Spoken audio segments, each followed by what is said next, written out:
am Clara, 33 years old, and I serve as a supply chain director for a global logistics corporation here in Chicago.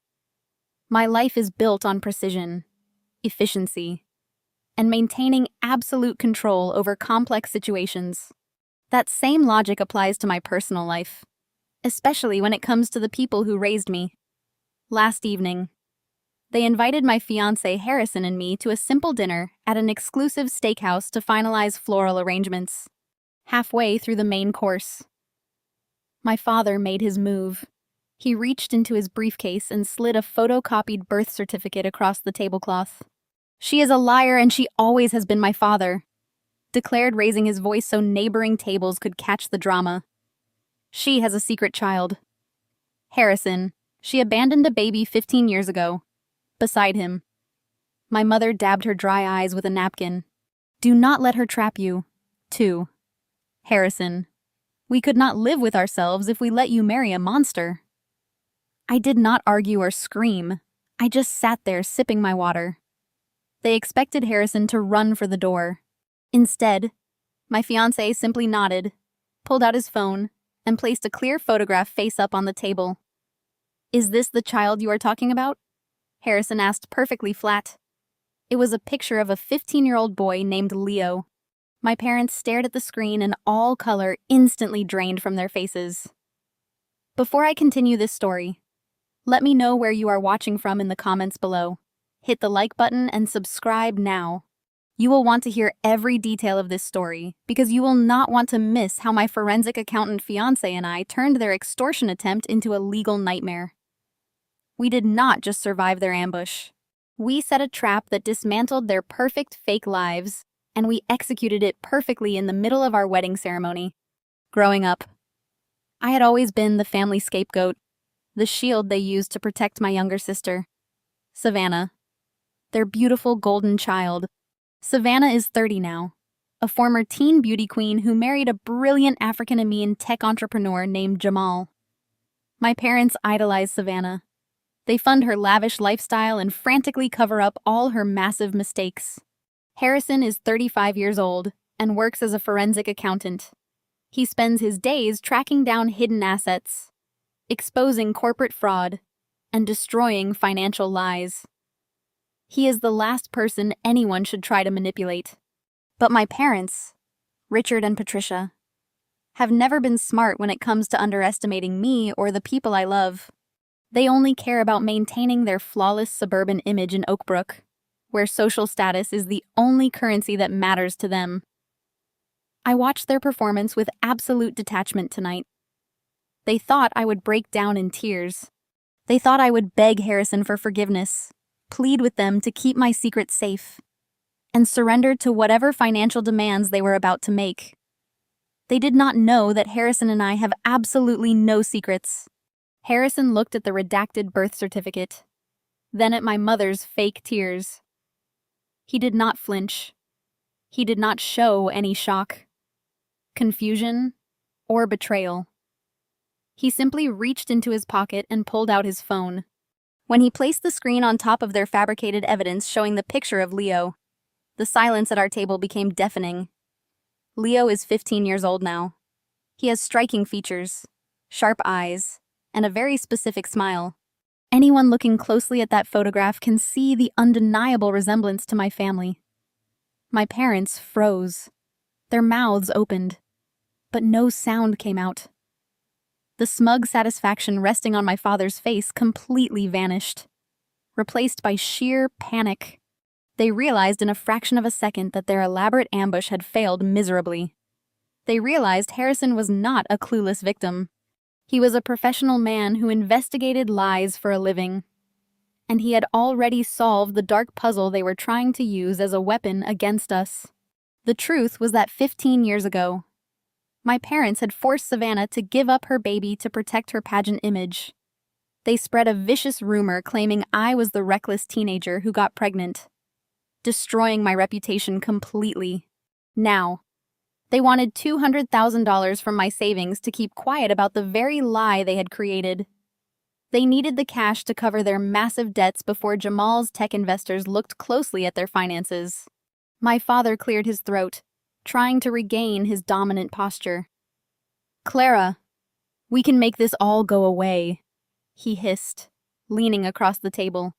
"You wire the funds to my offshore account by Friday, and Harrison never has to deal with the social fallout. We will simply tell his lovely parents that it was a misunderstanding." I looked at the man who had ruined my youth to shield his golden child.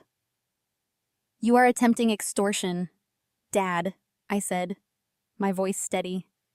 "And you are doing it in front of a man whose entire career is built on putting extortionists in federal prison." Patricia grabbed her napkin, her hands shaking uncontrollably. "Harrison," she pleaded, "you must see reason. She is manipulating you with fake pictures. She is dangerous." Harrison calmly picked up the dinner bill that the waiter had just left. He glanced at the total and slid it over to Richard. "The only dangerous thing here is your delusion," Harrison said, standing up and offering me his hand. "We will see you at the wedding. Try not to be late." I took his hand and we walked out of the restaurant, leaving them completely speechless. As we stepped into the cool Chicago night, I knew the war had officially begun. They were desperate, drowning in debt, and terrified of Jamal finding out the truth. They would try anything. As Harrison steered his car away from the upscale steakhouse, the glowing Chicago skyline reflected in the windshield, I stared out into the cool night, completely silent. I did not need to explain myself to Richard and Patricia. I stopped explaining myself to them a long time ago. They thrive on chaos and begging, but they would get none of that from me. To understand their audacity, you have to look back 15 years to the pristine, manicured lawns of Oak Brook. I was 18 years old, packing boxes for my freshman year of college. Savannah was 15, the undisputed teenage beauty queen of our local pageant circuit, the flawless investment my parents groomed for high society marriage.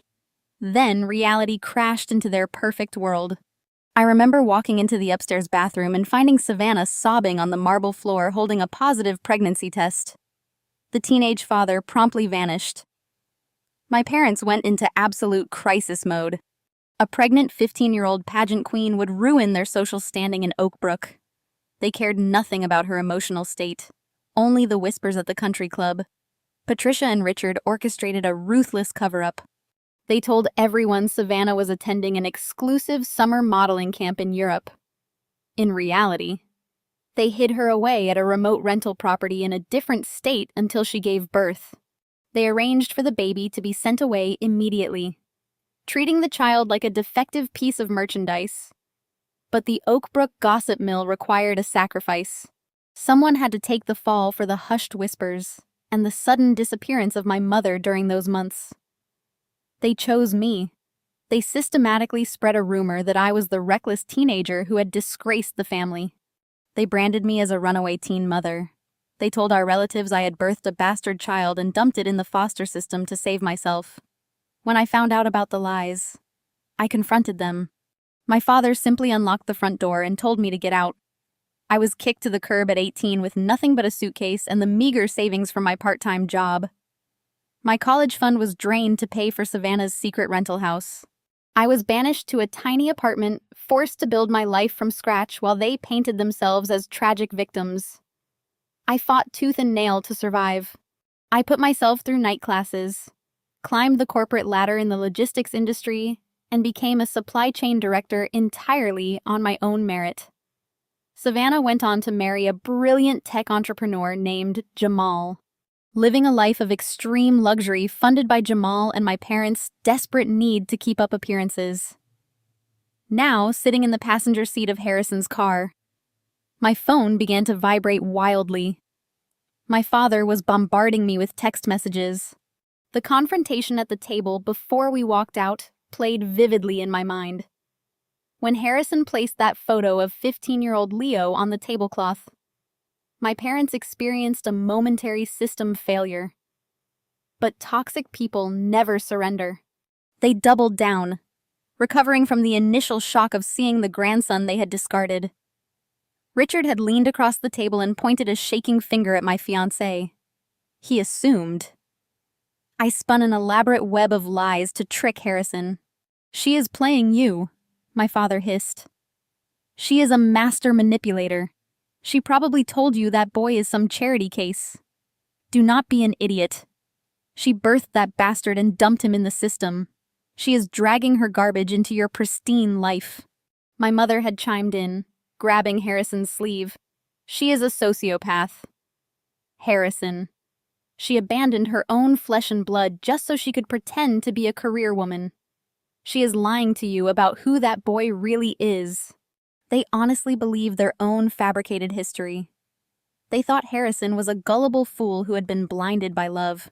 They did not realize that a forensic accountant makes his living by verifying facts, dismantling lies, and following the paper trail. Harrison simply removed her hand, smiled his cold, calculating smile, and told them they were delusional before we stood up to leave. Now the texts lighting up my phone screen showed their true panic. Richard's messages shifted from fake concern to outright threats. You think you are so smart. Clara, he texted. You have until Friday to transfer $200,000 to my account. If you do not, I will personally call Jamal's investors and tell them you are bringing a bastard child into the family. I will call Harrison's parents. I will ruin your wedding and your career. Do not test me. I read the messages aloud to Harrison as he drove the rhythmic hum of the engine, serving as a steady backdrop to my father's unhinged threats. Jamal is about to close a massive funding round. My parents have been secretly siphoning money from their retirement accounts to buy Savannah designer bags, luxury cars, and vacations they cannot afford. They are drowning in debt. And if Jamal looks closely at their finances, he will realize he married into a family of parasites. They needed my $200,000 to cover their tracks before the investors finalized the background checks. They were willing to destroy my wedding, my career, and my relationship to save Savannah's fake empire. They believed the threat of exposing my non-existent teen pregnancy would terrify me into submission. I locked my phone and tossed it into my purse, watching the city lights blur into streaks of gold and white. Let them try, I said, my voice completely calm. They have no idea what they have just unleashed. Harrison reached over and squeezed my hand, his eyes fixed on the road ahead.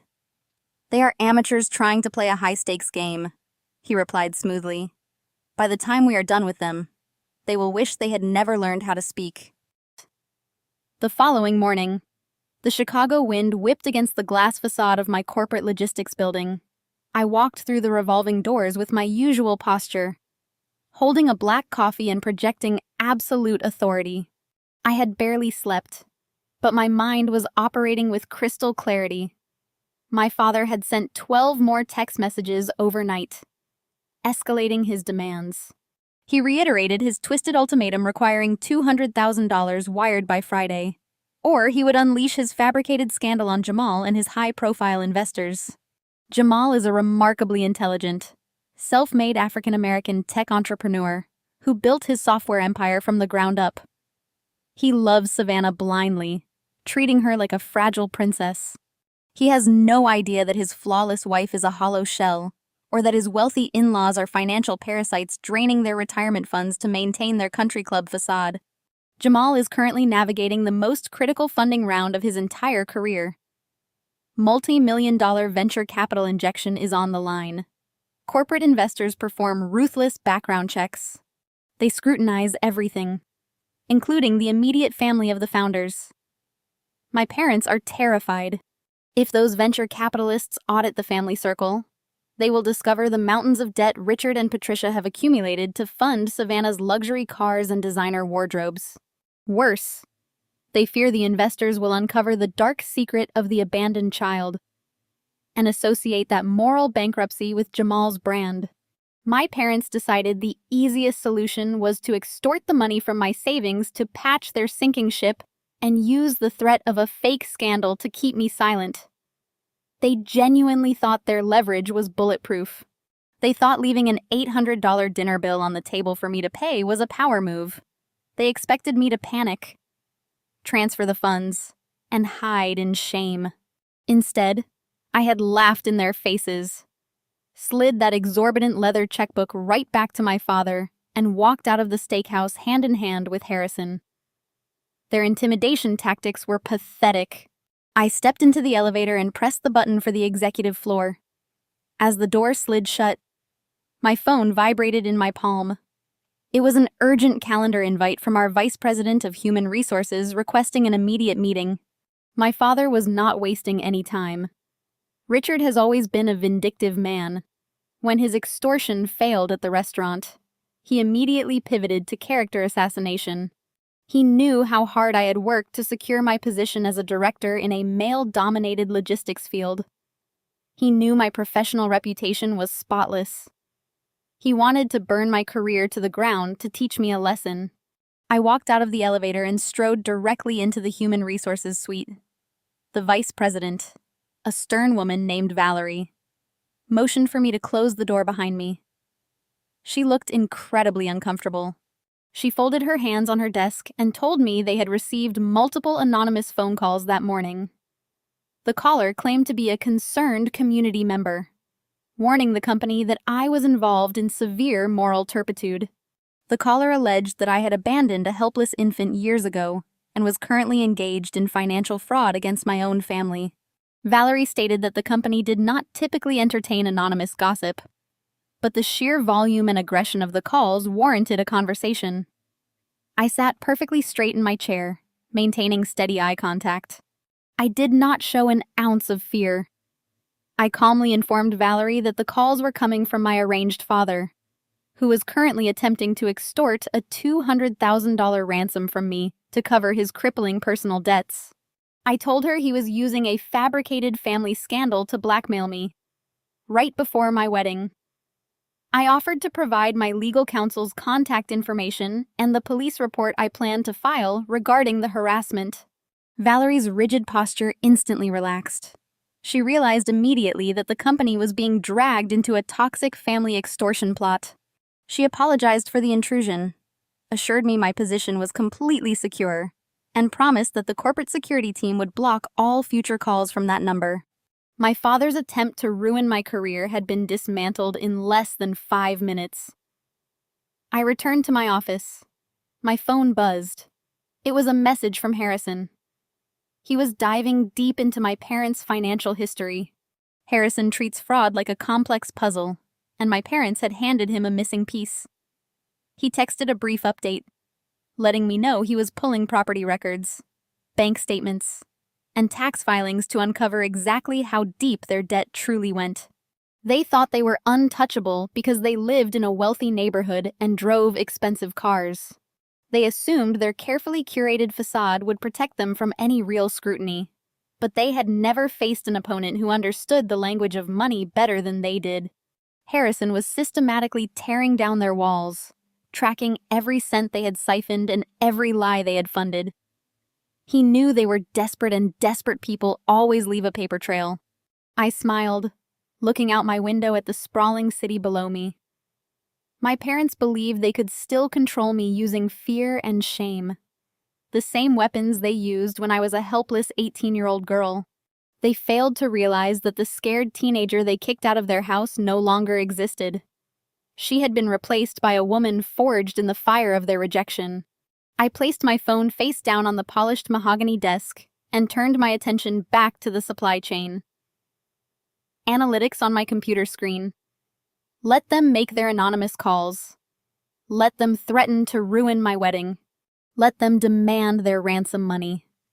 They were playing a game they had already lost, and the clock was ticking down to the final inevitable checkmate. That inevitable checkmate had been set in motion the moment we stepped out of the steakhouse. As I sat in my office, I thought back to that drive home in Harrison's car, where our alliance had been permanently solidified. The streetlights of Chicago washed over his face as he navigated traffic. He reached across the center console, taking my hand in a grip that felt like an anchor. I asked him if any part of him had doubted me when my father slid that birth certificate across the table. Harrison let out a resonant laugh that shattered the tension. He explained that his career as a forensic accountant was dedicated to identifying anomalies. The moment Richard pulled out that paper, Harrison knew it was a fabrication. He told me the redactions were amateurish, done with cheap editing software that left digital artifacts. The margins were misaligned and the font weight did not match standard state-issue documents. But more than the physical evidence, Harrison had read my parents like an open book. He recognized the desperation sweating out of my father. He saw the rapid eye movements, the clenched jaws, and the forced bravado of a man who was financially drowning. Harrison told me that innocent people demanding justice do not ask for a $200,000 wire transfer by Friday. They ask for accountability. When my father demanded the money, the extortion transformed from a family dispute into a quantifiable crime. Harrison pulled into our driveway, turned off the engine, and looked me in the eyes. He promised he was going to dismantle the people who tried to destroy me.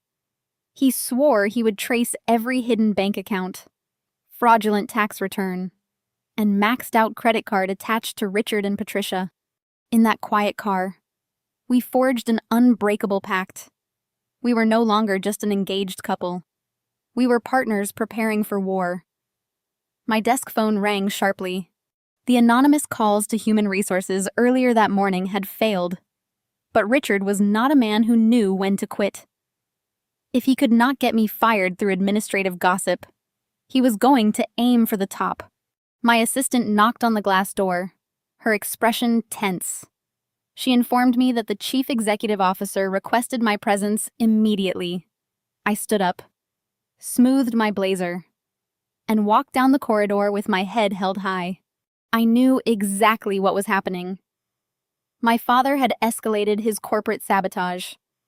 I entered the executive suite to find my CEO sitting behind his desk with a printed email resting in front of him. He motioned for me to sit and slid the paper across the polished wood. The email was sent from an encrypted address, but the language was unmistakably Richard. It accused me of embezzling corporate funds to cover up a sordid past, alleging that I was a liability to the corporation and a moral hazard to our clients. It claimed I had abandoned my family and was using company resources to silence people who knew my dark secrets. I did not flinch. I did not defend my character or beg for my job.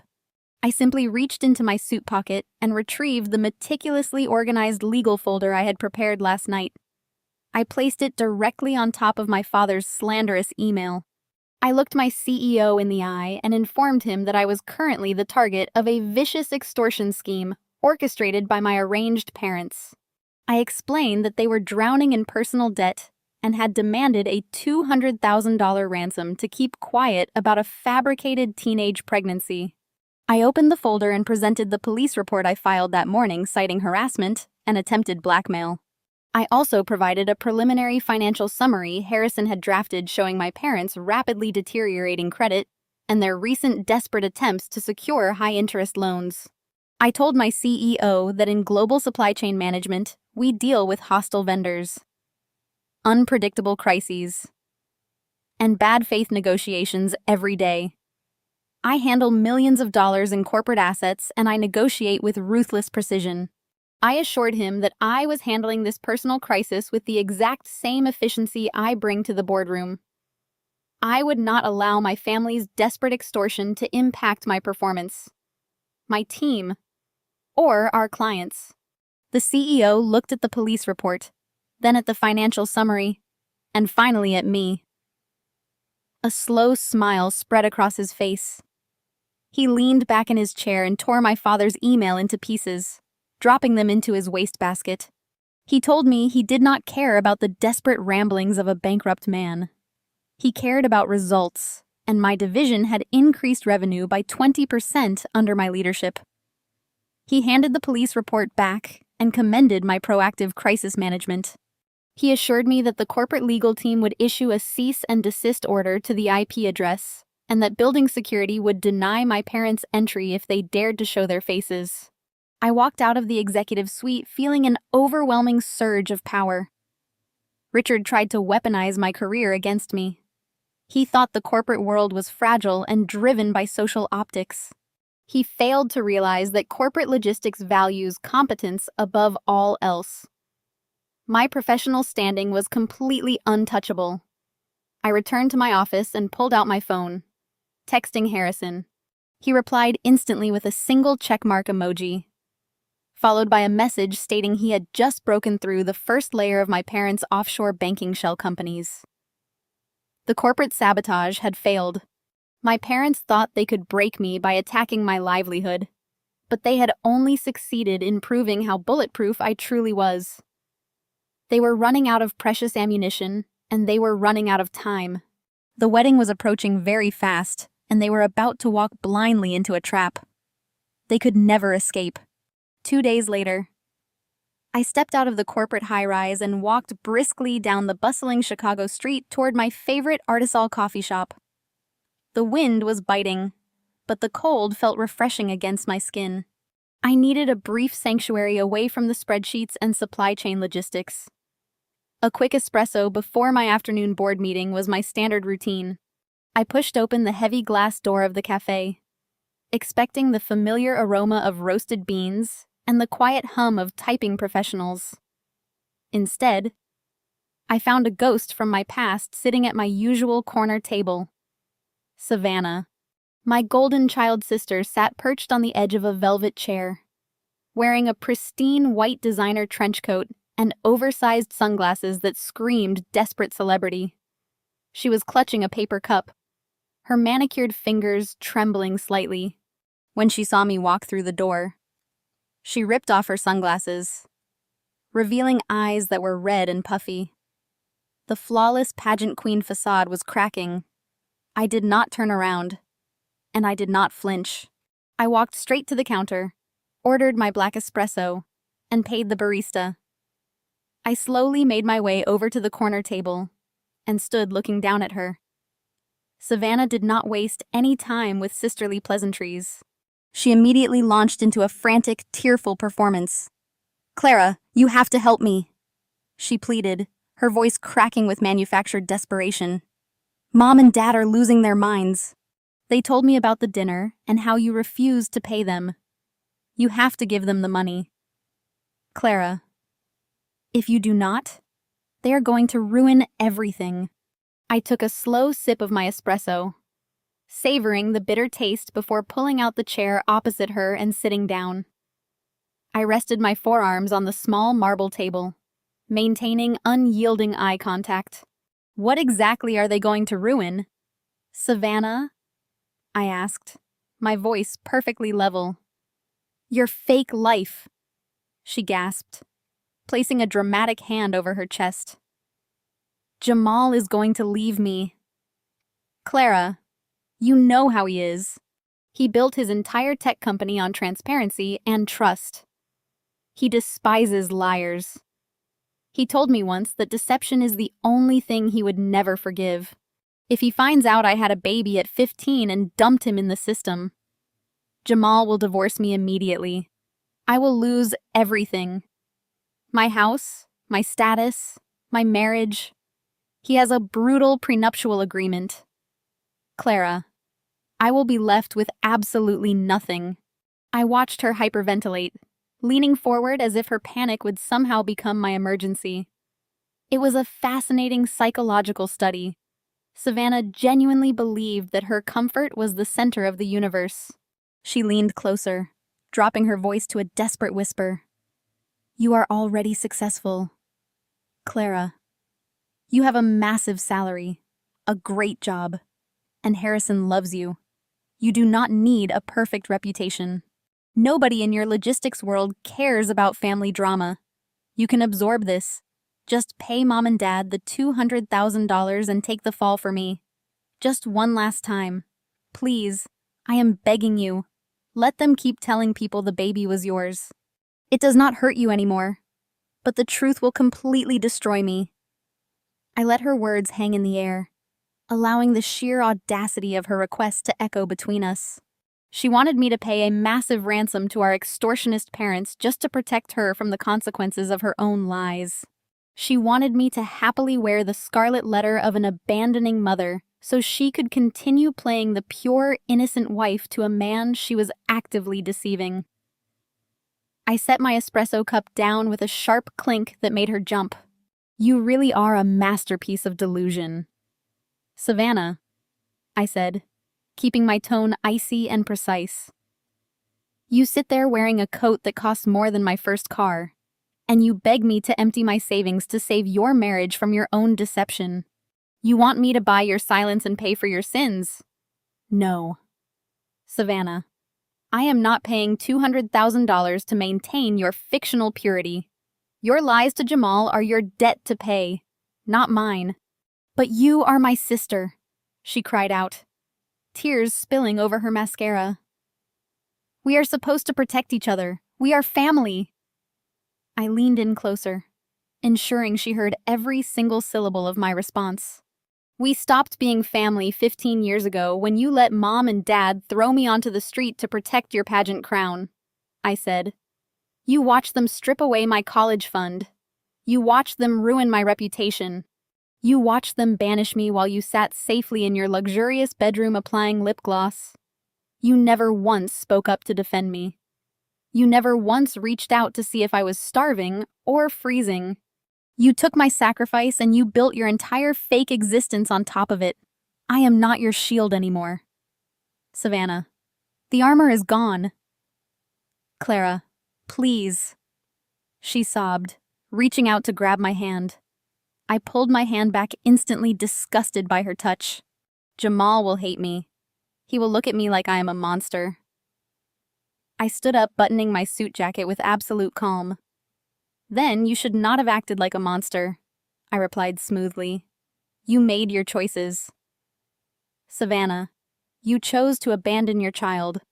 You chose to let me take the fall. You chose to lie to a good man to secure your financial future. Actions have consequences, and yours are finally catching up to you." I picked up my espresso and looked down at her panic-stricken face one last time. "You should probably go home and practice your crying."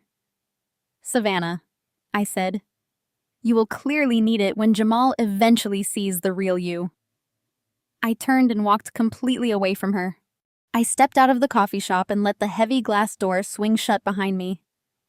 Savannah was finally suffocating under the weight of her own choices. For 15 years, she had floated on a cloud of my stolen reputation, but gravity was pulling her down. I confidently commanded the room, securing a major logistics contract that would boost my division's quarterly profits by millions. When I returned to Harrison's penthouse that evening, I found him in the kitchen pouring 2 glasses of Cabernet. He handed me a glass and kissed my forehead. His smile held deep affection and sharp amusement. He told me to sit at the granite island because we received interesting digital mail. Harrison slid his laptop across the counter. An email from his mother. Meredith was open. Meredith is a formidable woman. She is a retired corporate litigator who manages philanthropic boards. She is brilliant, fiercely protective of her son and intolerant of nonsense. Harrison and I sat down with her months ago and told her the unvarnished truth about my family. We laid out the history of Savannah's pregnancy, my parents' cover-up, and my banishment. Meredith listened quietly, asked 3 sharp questions, and poured a scotch. She had been firmly in my corner ever since. Now Patricia was attempting to strike at my future mother-in-law. My mother had crafted a sprawling email titled, "A Mother's Heartbroken Warning." I scrolled through the text, marveling at her lies. Patricia wrote she was reaching out to save Harrison from a catastrophic mistake. She painted a fictional picture claiming I was a violent youth who ran away to engage in illicit activities. She attached an edited PDF containing fabricated journal entries she claimed to find in my childhood bedroom. She included a fake medical bill from a shady clinic hinting I abandoned a newborn and left my heartbroken parents to clean up the mess. Patricia's email ended with a desperate plea. She begged Meredith to cancel the wedding and protect Harrison from my sociopathic manipulation, claiming I was only marrying him to steal his assets. I took a very slow, deliberate sip of my wine. My mother thought she could outsmart a retired corporate lawyer with a fake PDF and a sob story. Before I could speak, the front door chimed. Meredith strolled into the kitchen wearing a stunning cashmere coat, holding a second bottle of wine. She tossed her handbag onto a chair and gave me a firm hug. She looked at the laptop screen and let out an echoing laugh. "I assume you are reading the fiction novel your mother just sent me," Meredith said, pulling up a stool next to mine.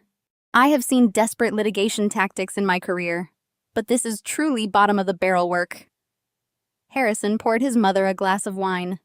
He pointed out that Patricia had used a standard text editor to alter the dates on the clinic bill, leaving digital artifacts that an accounting student could spot.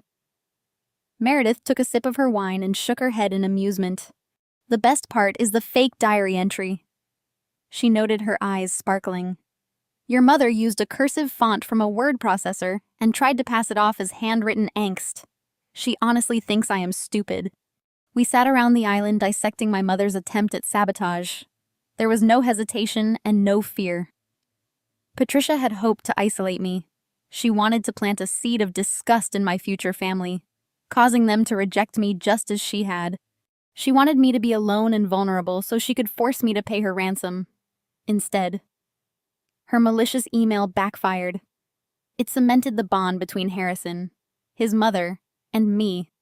We were a united front, a fortress built on mutual respect. Meredith reached across the island and placed her hand over mine.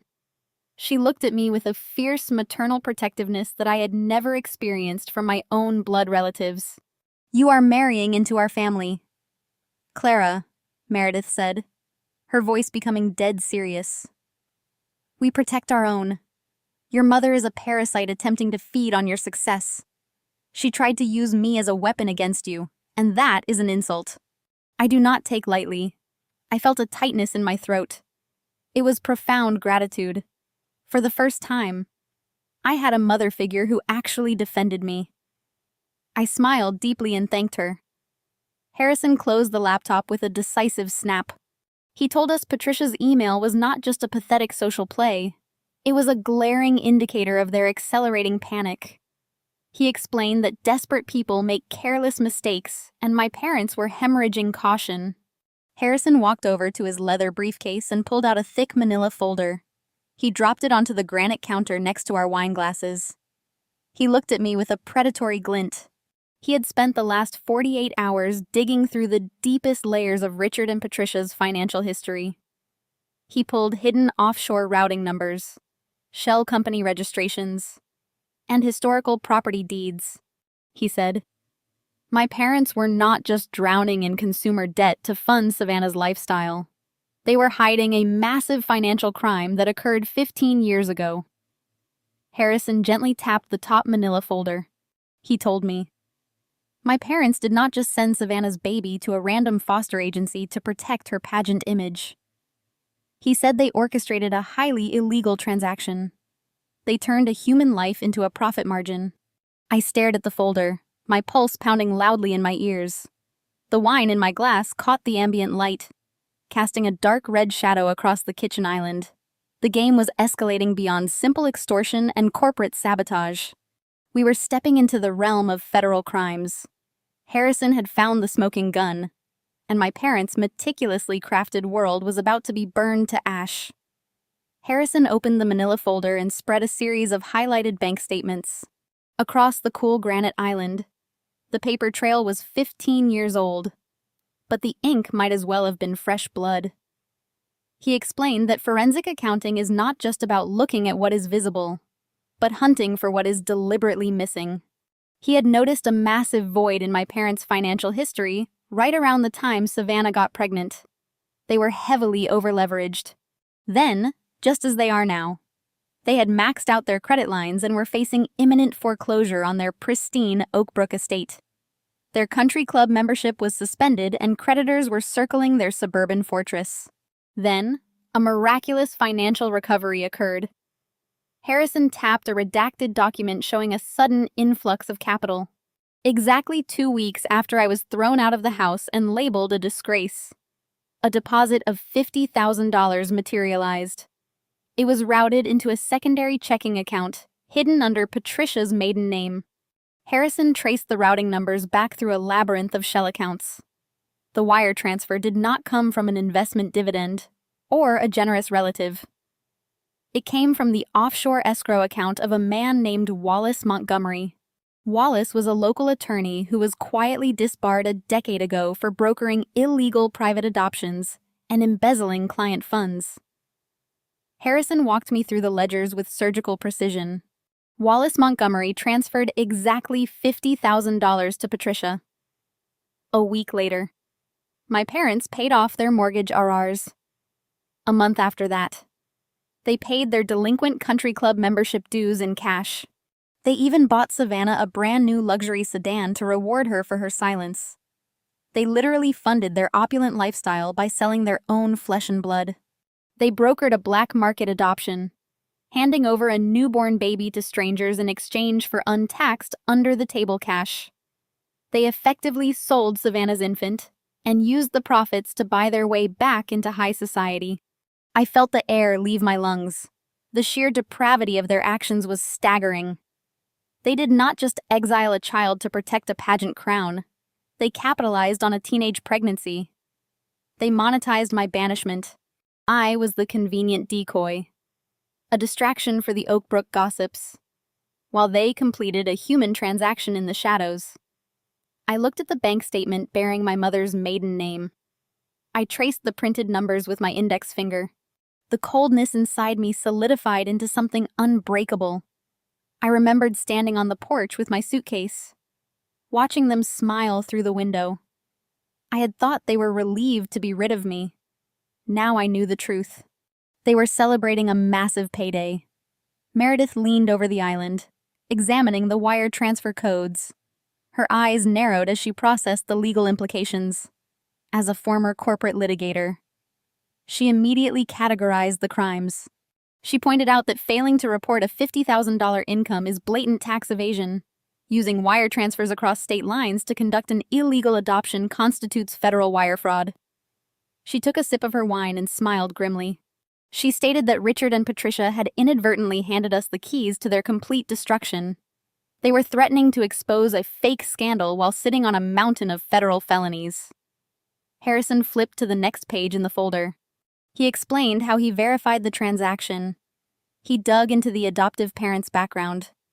They were a wealthy older couple who had been repeatedly rejected by traditional adoption agencies due to failing health issues. They were desperate for a child and willing to pay Wallace Montgomery an exorbitant fee to bypass the legal hurdles. My parents saw an opportunity to solve their impending bankruptcy and seized it without a second thought. They treated the baby like a lucrative commodity. They signed the illicit paperwork, took the money, and went to sleep in their luxury home completely unbothered by their own monstrosity. This changes the entire landscape of their extortion attempt, Harrison said, his voice carrying a lethal edge. They think they have leverage over you because they believe you are afraid of social embarrassment. They do not realize we have documented proof of their financial crimes. If Jamal's venture capitalist investors catch even a whisper of this wire fraud, his funding round will implode instantly. No legitimate tech investor will associate with a family tied to an illegal black market adoption ring. My parents are terrified of Jamal finding out about a teenager's mistake. But they should be terrified of the Internal Revenue Service and federal prosecutors. I looked at the documents spread across the counter. The pieces of the puzzle fit together with sickening perfection. Savannah played the victim, pretending she was forced to give up her baby for her future. But she had happily driven the luxury car bought with his sale price. Patricia and Richard played the righteous parents protecting their family's honor while committing federal felonies to maintain their status. They were all complicit in the betrayal, and they all built their current lives on a foundation of discarded blood. Meredith rested her hand on my shoulder. Her gaze was fierce and calculating. She told me we had enough ammunition to send Richard and Patricia to federal prison. She asked me how I wanted to proceed. I did not hesitate. I told her I wanted them to feel the exact same terror and helplessness I felt 15 years ago. I wanted them to walk blindly into a trap they could not negotiate their way out of. I wanted them to stand in front of their wealthy friends, Jamal's investors, and the entire Oakbrook elite and watch their fake empire crumble to dust. Harrison gathered the documents from the granite counter and neatly aligned the edges. He placed them back into the heavy manila folder, sealing their ultimate fate. He looked at me, his analytical mind processing the final missing variable, and asked what happened to the wealthy couple who bought the baby 15 years ago. I smiled, a slow, dangerous smile that matched the cold calculation in his eyes. I told him I already knew exactly what happened to them, and I knew exactly where the boy was right now. My parents thought they had permanently erased their crime, but they had no idea. I had been watching the shadows for years. They assumed I moved on blindly, but I forged a silent bond they could never comprehend or destroy in their pathetic little world. I walked over to the floor-to-ceiling windows facing the Chicago skyline and took a deep breath. Harrison and Meredith watched me with silent intensity, waiting for the final piece of this sprawling puzzle to fall into place. I turned back to them and explained that my exile at 18 was a brutal awakening, but it also afforded me an unparalleled advantage. It made me invisible. My parents were so consumed by their country club status and Savannah's fabricated perfection that they never bothered to monitor my movements. They simply erased me from their narrative and moved forward. But I never forgot the infant they treated like disposable merchandise. As I climbed the corporate ladder in the logistics sector, I utilized my expanding network and resources to track down Warren Montgomery. The disbarred lawyer was a sloppy man driven by greed. It took a private investigator less than a month to unearth the records my parents thought were buried forever. I learned the identities of the wealthy, older couple who had purchased Savannah's baby. They lived quietly in an affluent suburb of Boston, raising the boy they named Leo. For 10 years, I watched from a vast distance. I never interfered and I never made contact. I simply received annual updates from my investigator, ensuring the child was safe and cared for.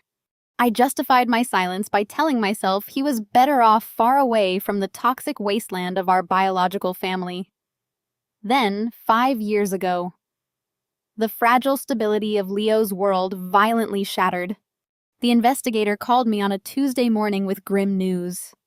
The adoptive parents had been killed instantly in a horrific multi-car pileup on an icy Massachusetts highway.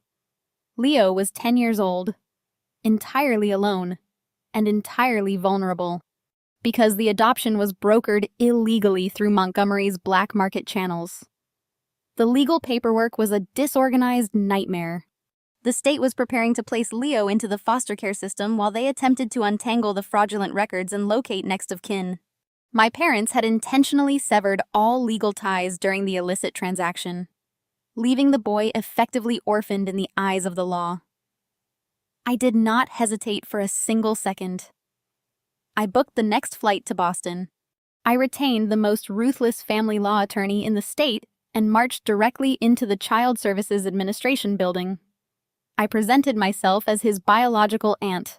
I provided DNA evidence establishing my biological connection and submitted a comprehensive financial portfolio, proving my ability to provide exceptional care. The legal battle was an arduous, grueling marathon. The state scrutinized my background, my corporate standing, and my motives. I navigated the labyrinth of family court with the exact same relentless precision I used to negotiate global supply chain contracts. I weaponized my corporate salary and my spotless reputation to dismantle every bureaucratic obstacle they placed in my path. After 8 months of relentless litigation, family court judge officially granted me full legal and physical custody of Leo. I became his sole guardian. I brought him back to Illinois, but I knew my parents still resided in the same state. I refused to let their toxicity infect him. I enrolled Leo in one of the most prestigious private boarding schools in the country, located safely on the East Coast.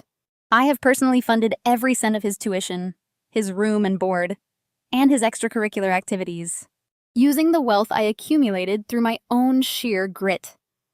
I provided him with elite therapists to process the loss of his adoptive parents.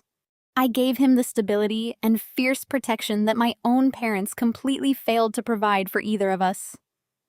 Over the past 5 years, Leo and I forged an unbreakable bond. He is a brilliant, resilient young man who understands the harsh realities of the world far better than any teenager should. I never lied to him when he was old enough to comprehend the magnitude of his origins. I sat down with him in his dormitory room and told him the unvarnished truth. I told him about Savannah's teenage pregnancy. I told him about Richard and Patricia's illegal transaction. I explained why I fought so viciously to pull him out of the foster system. He knows exactly who his biological mother is, and he knows exactly who abandoned him. I looked at Harrison and Meredith, emphasizing the supreme irony of our current situation.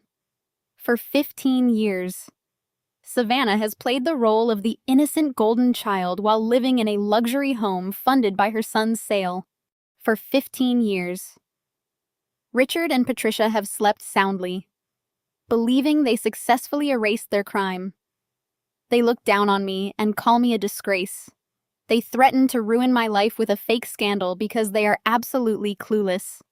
They have no idea that the very child they sold for $50,000 is currently a thriving sophomore at an elite academy. They have no idea that the daughter they banished is the sole legal guardian of their discarded grandson. Meredith sat perfectly still, absorbing the magnitude of the revelation. Her eyes widened as she processed the intricate layers of defense I had silently constructed over the years. Harrison leaned against the granite counter, a profound look of respect washing over his features. He finally understood why I had remained so incredibly calm during the dinner ambush. My parents thought they held a devastating secret over my head to extract a massive ransom payment. They thought they were pulling the strings of a grand manipulation. They were blind to the fact that I held the ultimate trump card in my hands. I was not just defending myself against their extortion attempt. I was preparing to drop a nuclear bomb on their meticulously crafted suburban facade. I smiled at my future husband and my future mother-in-law. The trap was fully armed, and it was time to watch my parents walk straight into the flames. 5 days before the wedding, the meticulous planning transitioned into active execution. I sat at my desk with heavy cream-colored envelopes resting on the mahogany surface. The invitations were printed on premium cardstock with gold foil lettering dictating the time and place. I carefully selected the 4 specific VIP envelopes designated for Richard, Patricia, Savannah, and Jamal. I did not mail them through the standard postal service. I hired a private elite courier to hand-deliver them directly to my parents' sprawling Oakbrook estate, and to Jamal's penthouse. I wanted to ensure they received the summons with certainty. The delivery was a calculated psychological strike. My parents awaited a wire transfer to escape financial ruin. They interpreted my silence over the past few days as submission. Richard immediately saw the envelope as a clear white flag. He fully believed his extortion tactic had successfully broken my spirit. My phone vibrated less than an hour after delivery. I looked down at the illuminated screen to see a text message from my father. "Glad to see you finally came to your senses.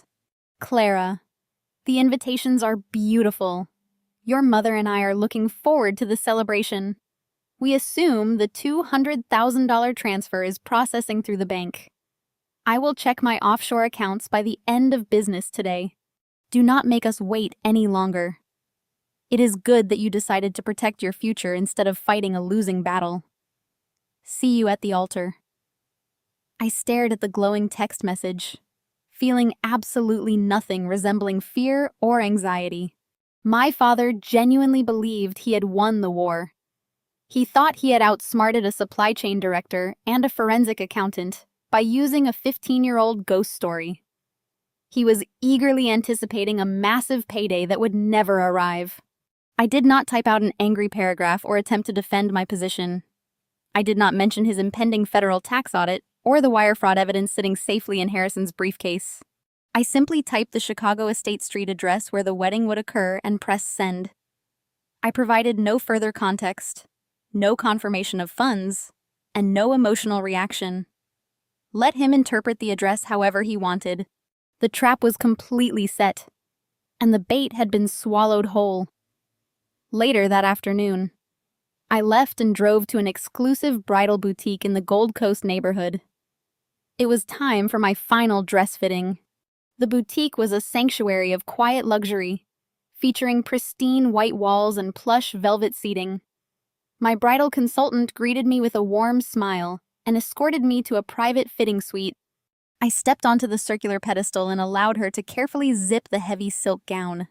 It was a masterpiece devoid of excessive lace. It projected the exact image I wanted: sharp, sophisticated, and completely in control. As I admired the clean lines of the dress in the floor-to-ceiling mirror, the serene atmosphere of the boutique was violently shattered. The door to my private suite swung open, and Savannah marched in carrying a massive garment bag. She was accompanied by a harried-looking boutique assistant who appeared completely exhausted. Savannah dropped the heavy bag onto a velvet chair and let out a dramatic sigh. She did not compliment my dress or offer any sisterly support. Instead, she launched directly into a tirade about her own wardrobe. "Clara, this bridesmaid dress you picked out for me is an absolute disaster," Savannah complained, crossing her arms. "It is boring and the color washes me out. Jamal is bringing several major venture capitalists to this wedding, and I refuse to look like a generic background character. I need something that commands attention." I told the consultant to swap my dress for the custom champagne silk gown. "It costs $6,000, but you can just add it to your final bridal tab." I looked at her reflection in the mirror, maintaining my perfect posture. Savannah was demanding to wear a champagne-colored dress that was practically white to my wedding. She wanted to charge $6,000 to my account just to ensure she outshined the bride. She was a parasite attempting to drain my resources right up until the very last second. The boutique assistant looked terrified, clearly expecting a massive bridal meltdown. She hovered near the door, waiting for me to scream at my sister for her unbelievable audacity. But I did not scream. I did not even raise my voice. I turned slowly and looked at Savannah with pure, icy amusement. Savannah honestly thought she was winning a petty sibling rivalry. She believed wearing a flashy, expensive gown would solidify her status as the beautiful golden child in front of Jamal's wealthy investors. She had absolutely no idea that in just 5 days she would be standing in front of those exact same investors while a massive projection screen displayed her biological son and her illegal adoption paperwork. She wanted all eyes on her, and I was more than happy to oblige her destructive narcissism. If she wanted to wear a $6,000 champagne silk gown while her entire fake life burned to the ground, she was welcome to do so. I looked at the terrified boutique assistant and gave her a slight nod. "Let her have the champagne dress," I said, my voice smooth and utterly devoid of anger. "Put it on my final tab." Savannah beamed a triumphant smile spreading across her flawless face. She grabbed the garment bag and strutted out of the suite. She thought she had successfully bullied me into submission one last time. She did not realize that I was simply dressing her for her own funeral. The more attention she drew to herself, the harder she would fall. When the devastating truth walked straight down the aisle, I turned back to the mirror and smiled, while I stood in the fitting room watching Savannah admire her stolen spotlight. Harrison was executing the next phase of our strategy on a manicured golf course 30 meters away. The annual Chicago Tech and Finance Charity Scramble was an event where millions of dollars changed hands over 18 holes. Harrison attended as a representative of his forensic accounting firm. He stood near the 9th tee adjusting his golf glove when a familiar voice called his name. It was Jamal. My future brother-in-law walked across the pristine green turf, holding a titanium driver and projecting the effortless confidence of a self-made tech billionaire. Jamal is a genuinely good man. He climbed his way out of poverty, built a software empire from scratch, and earned every ounce of his success. He is fiercely intelligent in the boardroom, but completely blind when it comes to his wife. Jamal clapped Harrison on the shoulder with a bright smile. He congratulated Harrison on the upcoming wedding and mentioned how excited the entire family was for the big day. Harrison smiled back, shaking Jamal's hand with equal warmth. Harrison knew exactly how to play this game. He congratulated Jamal on his massive upcoming venture capital funding round, acknowledging the rumors that several major firms were fighting to invest in his software startup. Jamal beamed with pride, thanking him and leaning casually against his golf cart. The conversation naturally drifted from corporate acquisitions to family matters. Jamal shook his head with a fond chuckle and brought up Savannah. He mentioned the $6,000 champagne silk dress she had just purchased. He admitted it was an extravagant expense, but quickly rushed to justify it. Jamal looked out over the golf course, his eyes softening with genuine affection as he spoke about his wife. He told Harrison that Savannah deserved to spoil herself because she carried a heavy emotional burden. Jamal lowered his voice, taking on a somber, protective tone. He explained that Savannah possessed the purest heart of anyone he had ever met. He revealed that she was secretly drafting plans to establish a private orphanage for abandoned children in the city. Jamal looked Harrison directly in the eye and shared the tragic lie Savannah had fed him. Since she found out about her medical condition and realized she can never have biological children, she has dedicated her soul to helping the helpless. Jamal said she wants to heal the world. Harrison stood perfectly still on the green, holding his golf club. He did not blink, and his expression remained a mask of professional empathy. Internally, a forensic accountant was dissecting the sheer magnitude of Savannah's sociopathy. She was not just hiding her biological son. She had fabricated a tragic medical condition to secure Jamal's sympathy, and was using the concept of an orphanage to launder her guilty conscience, while simultaneously boosting her image as a philanthropic saint. Harrison knew the truth. Leo was sitting in an East Coast boarding school. A living, breathing 15-year-old reputation of Savannah's barren victimhood. Harrison felt a surge of cold fury on Jamal's behalf, but he kept his face completely neutral. Harrison nodded slowly, offering a sympathetic sigh. "That is incredibly noble of her," Harrison said smoothly. Jamal nodded heavily, clearly burdened by his wife's fake tragedy. Harrison then shifted his weight casually, leaning against his own golf bag. He looked at Jamal not as a future relative, but as a fellow corporate professional.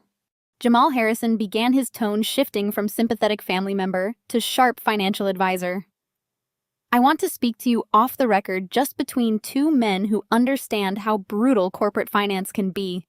Jamal immediately straightened up his entrepreneurial instincts, sensing the shift in tone. He nodded, giving Harrison his full attention. Harrison looked around the putting green, ensuring no one was within earshot. "You are about to close a massive series of funding," Harrison said. "Venture capitalists do not just audit your company ledgers. They audit your life. They look for liabilities in your immediate circle. They want to ensure there is no collateral damage that could sink their investment. I know you run a tight ship, Jamal, but you married into a family with a very different financial philosophy." Jamal frowned, his protective instincts flaring slightly. "What are you saying?" Harrison kept his voice calm and incredibly precise. "I am saying that as a forensic accountant, my job is to spot anomalies. Before you sign those term sheets and open your personal life to a federal-level audit, I strongly advise you to run a quiet, independent due diligence check on Richard and Patricia. Do not tell them. Do not tell Savannah. Just hire an external firm to look at your in-laws' offshore accounts, their recent mortgage modifications, and their tax histories over the past decade. There are severe irregularities, Jamal, irregularities that could blow back on your company if the investors find them first." Jamal stared at Harrison, the warm, friendly demeanor completely vanishing. The tech entrepreneur who built an empire recognized a massive red flag when it was placed directly in front of him. Jamal did not get angry at Harrison. He did not defend Richard and Patricia. He knew Harrison was a top-tier investigator who did not make casual accusations. The word irregularities hung in the cold morning air. Jamal looked down at his golf club, his mind racing through the financial demands my parents had subtly made over the past year. The sudden need for luxury cars, the whispered conversations he had walked in on. Harrison did not push further. He had delivered the necessary surgical strike. He checked his watch, apologized for needing to meet his firm's partners at the clubhouse, and patted Jamal on the shoulder. "Protect your empire," Jamal Harrison said quietly. Walking blindly into a financial audit is how good men lose everything. Harrison turned and walked toward the clubhouse, leaving Jamal standing alone in thought. The drive to the East Coast boarding school was a masterclass in quiet anticipation. Harrison navigated the winding roads of Massachusetts with the same steady focus he applied to his forensic audits. I sat beside him, watching the historic brick buildings of the academy come into view through the windshield. The campus was a fortress of privilege and academic rigor, a far cry from the chaotic and deceitful environment my parents had fostered in Oak Brook. We parked the car and walked across the immaculate quad, the crisp autumn air carrying the faint scent of fallen leaves. I had made this trip countless times over the past 5 years, transitioning from a stranger fighting for guardianship in family court to the only mother figure this boy had ever truly known. We found Leo waiting for us outside his dormitory. He was 15 years old, but he carried himself with the quiet authority of a seasoned executive. He had Savannah's striking eyes and sharp facial structure, but his demeanor was entirely mine. He did not pace or fidget. He stood perfectly still, wearing a crisp navy blazer, and observing our approach with analytical precision. When he saw us, a genuine smile broke through his serious facade. He walked forward and embraced me tightly, a grounding reminder of why I fought so viciously to pull him out of the foster system. He shook Harrison's hand with mutual respect, acknowledging the man who had seamlessly integrated into our unconventional family unit. We walked to a quiet cafe near the campus, securing a private booth in the back. Leo ordered a black coffee mirroring my own habits and leaned across the table. He did not ask generic questions about wedding cakes or floral arrangements. He looked directly into my eyes and asked if Richard and Patricia had escalated their extortion attempts. I nodded, sliding a printed copy of the threatening text messages and the fabricated email across the table. Leo read through the documents, his expression remaining completely stoic. He did not flinch at the venomous lies my parents spun to protect Savannah. He simply analyzed their strategy, folding the papers and sliding them back to me. "They are hemorrhaging leverage," Leo stated, his voice calm and terrifyingly mature. "They are trying to use a ghost story to secure a payday because they have absolutely no tangible assets left." He looked at Harrison, acknowledging the financial trap we were building. "The venture capital audit will obliterate them. Jamal is a meticulous businessman. He will never let their toxic debt infect his software empire." I smiled, feeling an overwhelming surge of pride. This boy had endured the loss of his adoptive parents and the harsh reality of his biological origins.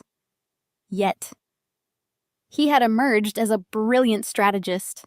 I told Leo about Savannah's ambush at the coffee shop and her demand that I take the fall for her 15-year-old lie. I watched his jaw tighten slightly, the only physical indication that her sheer audacity bothered him. He took a slow sip of his coffee and set the cup down with deliberate care. "Clara." He began, his tone shifting from analytical to deeply personal. "I want an invitation to the wedding. I want to be there on Saturday." I stared at him, processing the weight of his request. I had spent the last 5 years shielding him from the toxic radiation of my biological family. I had built a fortress around him, ensuring he never had to interact with the people who treated him like a profitable commodity. I asked him if he was absolutely certain he would be walking into a high-stakes collision. He would have to face the woman who abandoned him to keep her pageant crown and the grandparents who sold him for $50,000. Leo did not hesitate. He looked at me with a fierce, unyielding resolve. "I am not a secret to be hidden away anymore," Leo said smoothly. "I know exactly who I am, and I know exactly what they did to me. They think they can stand in a beautiful estate in Chicago and lie to hundreds of people about my existence. They think they can use my history as a weapon against you. I want to stand in that room. I want to look Richard and Patricia directly in the eye when their fake empire burns to the ground. I want Savannah to look at my face and realize she cannot escape the consequences of her choices." Harrison placed his hand on Leo's shoulder, nodding in absolute agreement. "If you're going to war, you need the proper armor," Harrison said. We left the cafe and drove directly to a high-end bespoke tailor in the city center. I watched as the tailor measured Leo for a custom charcoal gray suit. The transformation was striking. He was no longer just the vulnerable boy I had rescued from the system. He was a formidable young man preparing to reclaim his own narrative. As he stepped in front of the floor-to-ceiling mirror, adjusting his silk tie, I saw the undeniable strength of our chosen family. We were not bound by the toxic obligations of blood that my parents worshipped.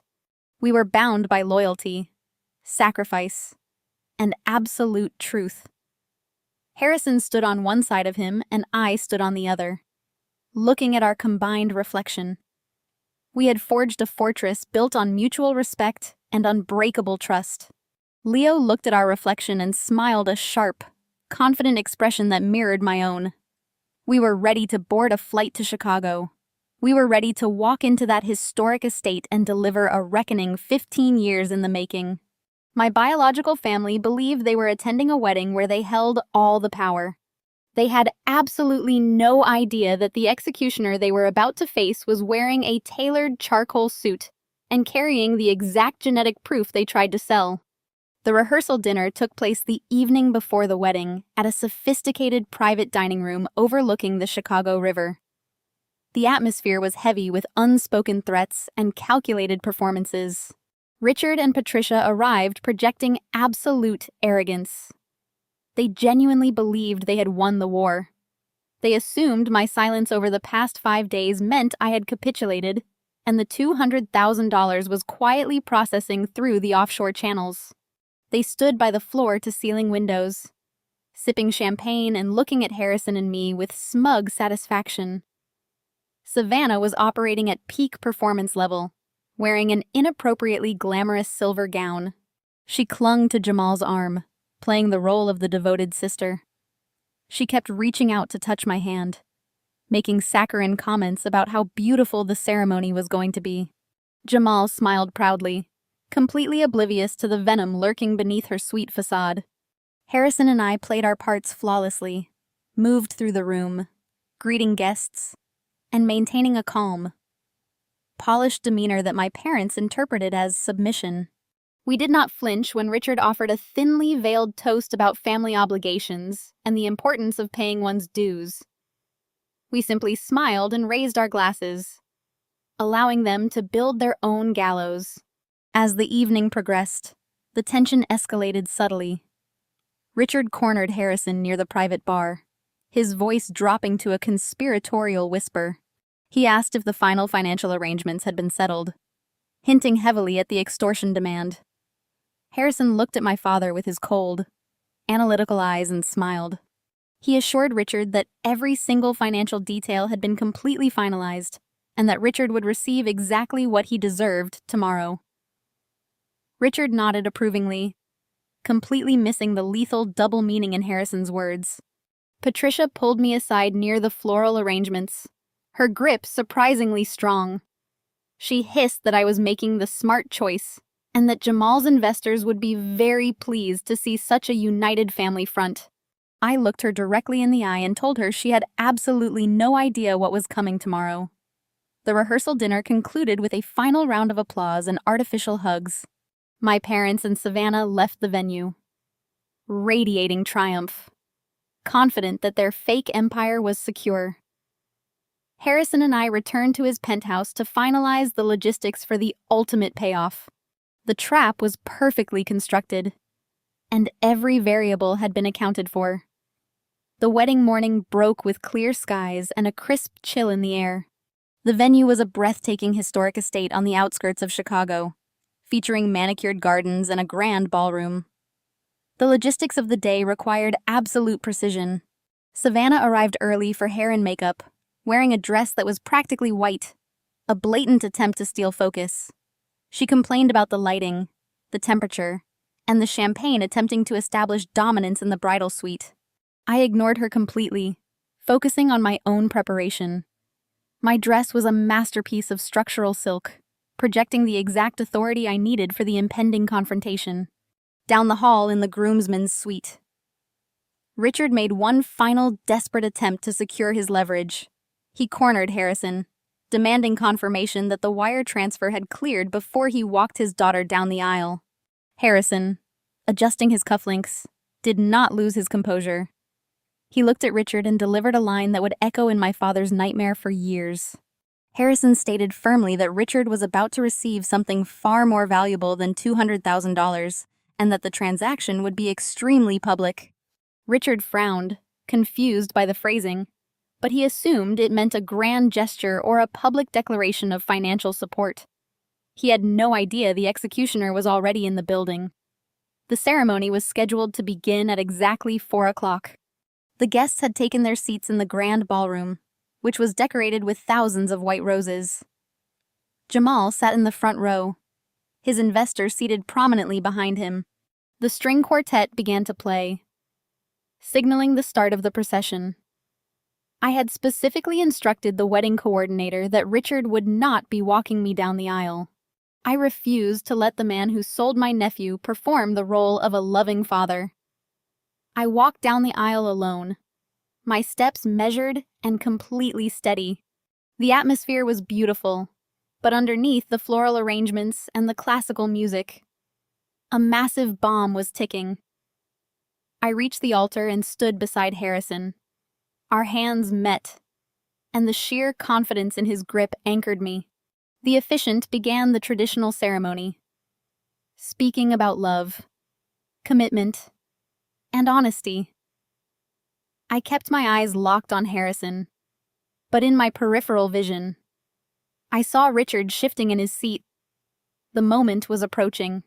The officiant reached the critical juncture of the ceremony, asking if anyone present had any objection to this marriage. Richard stood up with violent suddenness, his chair scraping loudly against the polished floor. The entire ballroom gasped. The string quartet abruptly stopped playing. Richard launched into his performance, his face twisted into a mask of righteous indignation. He pointed a shaking finger at me and announced to the hundreds of guests that I was a complete fraud. He declared that I was a moral hazard who abandoned a bastard child 15 years ago, and that I was currently attempting to extort my own family to keep it a secret.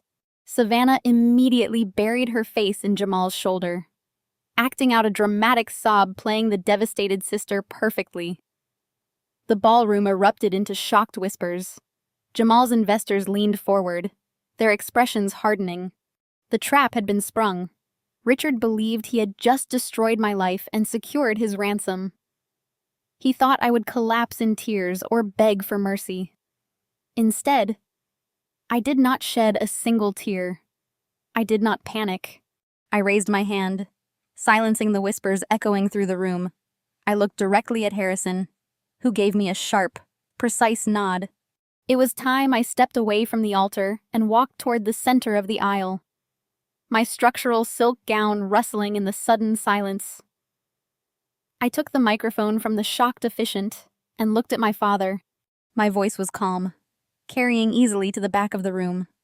I told Richard that he was absolutely correct. I confirmed to the hundreds of guests that a child had indeed been abandoned 15 years ago. I then raised my voice and announced that I wanted to introduce a very special guest. I signaled the event coordinator standing at the back of the room. The heavy oak doors of the ballroom swung open. The Guasks this time were entirely different. Leo stepped through the doors wearing his custom-tailored charcoal suit. He carried himself with the absolute precision of a seasoned professional. He walked slowly down the long aisle, every eye in the room locked onto him as he moved past the rows of guests. The resemblance became terrifyingly obvious. The whispers intensified as people recognized Savannah's exact eye shape and facial structure. In the 15-year-old boy walking toward the altar, the illusion was shattering. Richard's face drained of color. Patricia gripped her chair, her knuckles turning white. Savannah stopped her fake sobbing and stared at the boy, her perfect world imploding in real time. Leo stopped at the front of the aisle, standing directly between me and the family that sold him. He did not look angry. He looked powerful. Leo stood perfectly still, facing the family that had treated his existence like a shameful secret to be buried and monetized. The grand ballroom was so quiet, I could hear the faint rustle of Savannah's expensive silk dress as she trembled beside Jamal. My sister's face was drained of all color, her eyes wide with a terror that was entirely genuine. Richard and Patricia were completely paralyzed, staring at the 15-year-old boy who possessed their exact genetic markers. Harrison stepped forward and gave a subtle hand signal to the audiovisual technicians standing at the back of the room. A massive projection screen descended slowly from the ceiling directly behind the floral archway where we stood. The mechanical hum of the screen lowering was the only sound in the cavernous space. Jamal looked from the screen to Savannah and then to Leo, his entrepreneurial mind already connecting the devastating dots. He dropped Savannah's arm and took a deliberate step away from her, sensing the massive betrayal about to unfold. I lifted the microphone to my mouth, maintaining steady eye contact with my father. "You wanted everyone to know about an abandoned child. Richard," I said, my voice echoing through the high-tech sound system. "I completely agree that the truth should be brought to light." The projector flickered to life, casting a bright white glow across the terrified faces of my biological family. The first document appeared on the massive screen in crisp high definition. It was a certified medical DNA test result, highlighting the maternal match probability of 99.9%. The name Savannah was printed clearly at the top alongside Leo's legal name. Gasps erupted from the wedding guests as they read the undeniable biological proof. Savannah let out a strangled cry, covering her face with her hands. But there was nowhere to hide. Jamal stared at the massive projection, his entire body going rigid. He turned slowly to look at his wife, the woman who had cried in his arms about her tragic inability to have children, the woman who had claimed she wanted to open an orphanage because she possessed such a pure maternal heart. "You lied to me," Jamal whispered, his voice carrying a lethal mixture of shock and absolute disgust. "You told me you were barren. You have a 15-year-old son." Savannah could not speak. She just shook her head frantically, her perfect pageant facade dissolving into an ugly mask of panic. I did not give them a moment to recover. I clicked a small remote in my hand, and the screen transitioned to the next piece of evidence. It was a scanned copy of the illegal black market adoption paperwork facilitated by the disbarred attorney, Wallace Montgomery. The document clearly displayed the signatures of Richard and Patricia verifying the transfer of a human infant. The most damning detail was highlighted in bright yellow. The $50,000 wire transfer receipt routed directly into my mother's maiden name offshore account. My parents did not just orchestrate a cover-up to protect a teenage beauty queen. I announced to the hundreds of horrified guests. They brokered a private under-the-table adoption. They sold their own flesh and blood for $50,000 untaxed cash, and they used that money to pay off their country club dues and fund their luxury lifestyle. I pointed directly at my father, who was now sweating profusely, pulling at the collar of his expensive tuxedo. "You kicked me out of the house at 18 and branded me a runaway teen mother." I continued my tone devoid of any mercy. "You let the entire community of Oakbrook believe I was the one who birthed a bastard child and dumped him in the system. You sacrificed my reputation to shield your golden child and to line your own pockets."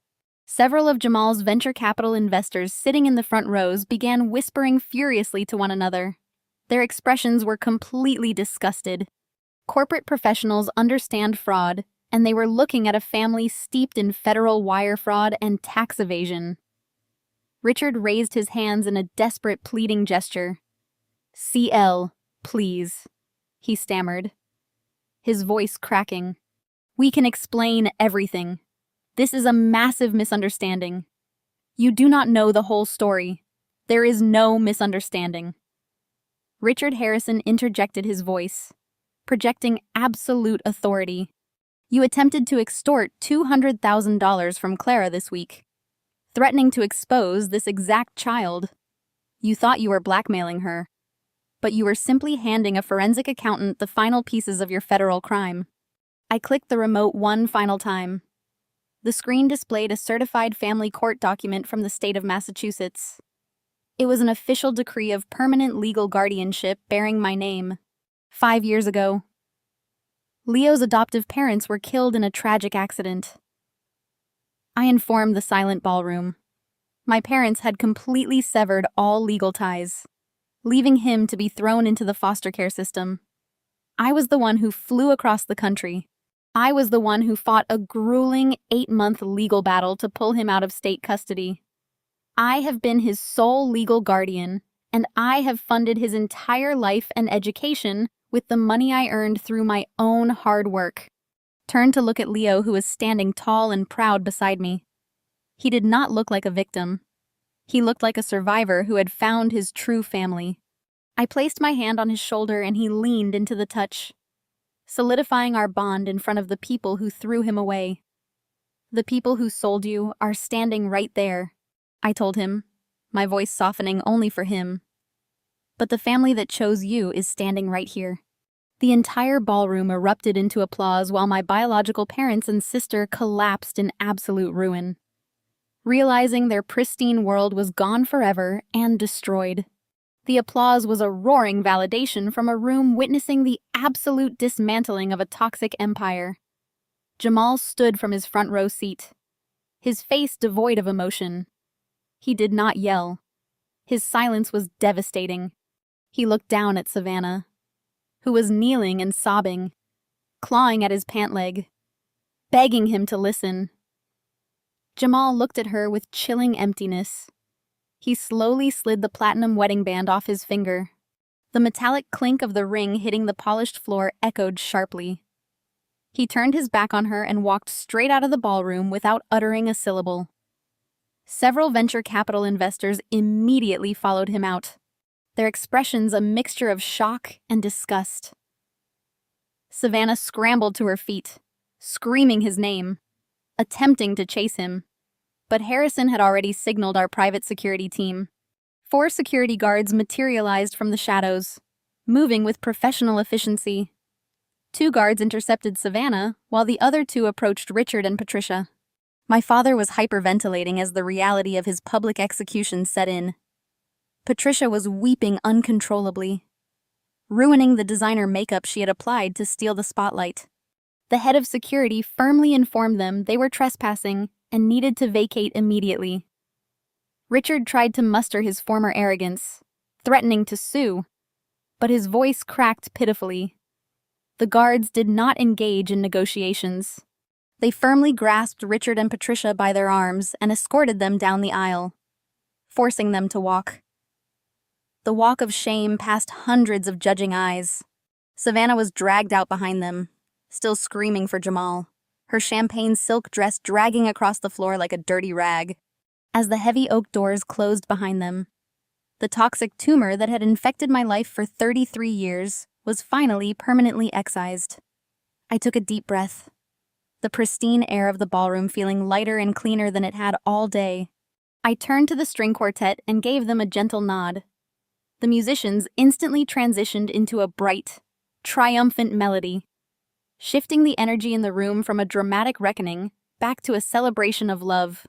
I looked at Harrison, who was smiling at me with an expression of profound awe and absolute devotion.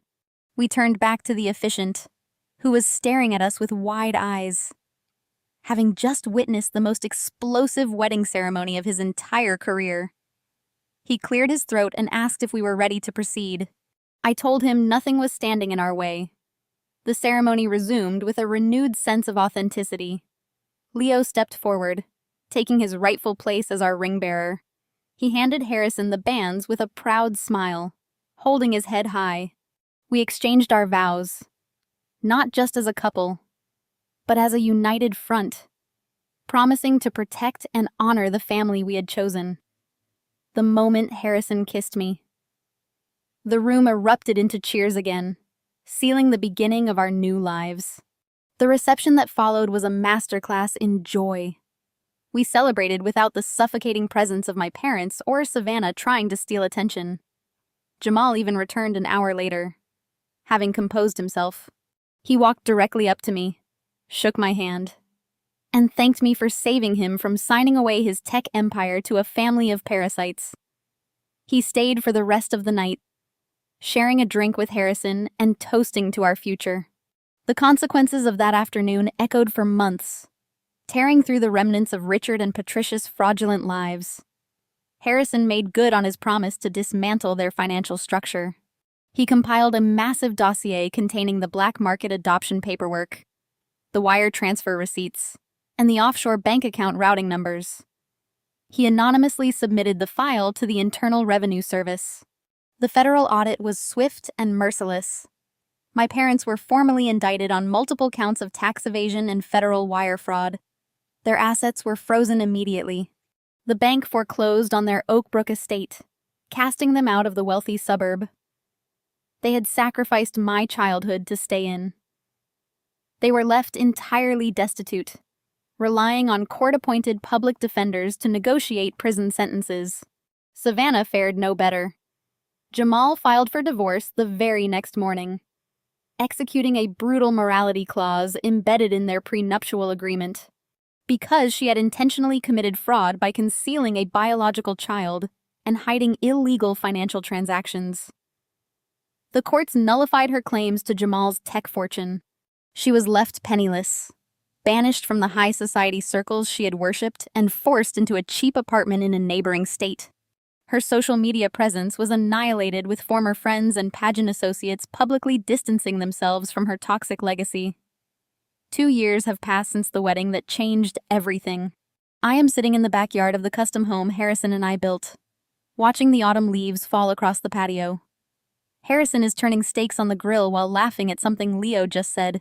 Leo is 17 now, applying to top-tier universities and talking about becoming a forensic accountant just like his adoptive father. He walks over to where I am sitting carrying a plate of food. He smiles, hands me the plate, and calls me Mom. The word feels entirely natural, anchoring my soul to the present moment. I look at the family I fought so viciously to build and realize that cutting off the poisoned branches of my past was the only way to allow this beautiful tree to grow. Justice does not always come quietly. Sometimes it requires a public execution, a tailored suit, and a massive projection screen. Karma never misses its target, especially when you are married to a brilliant and calculating forensic accountant who knows how to destroy liars. Have you ever had to take the fall for the golden child in your family, or watch toxic relatives finally get what they truly deserve? Share your stories in the comments below. I held my hand high in the air. The string quartet immediately stopped playing. The sudden silence in the grand ballroom was absolute and suffocating. Richard stood there breathing heavily, acting like a heartbroken father who had just exposed a monster. Savannah buried her face into Jamal's shoulder, letting out loud, dramatic sobs that echoed off the vaulted ceilings.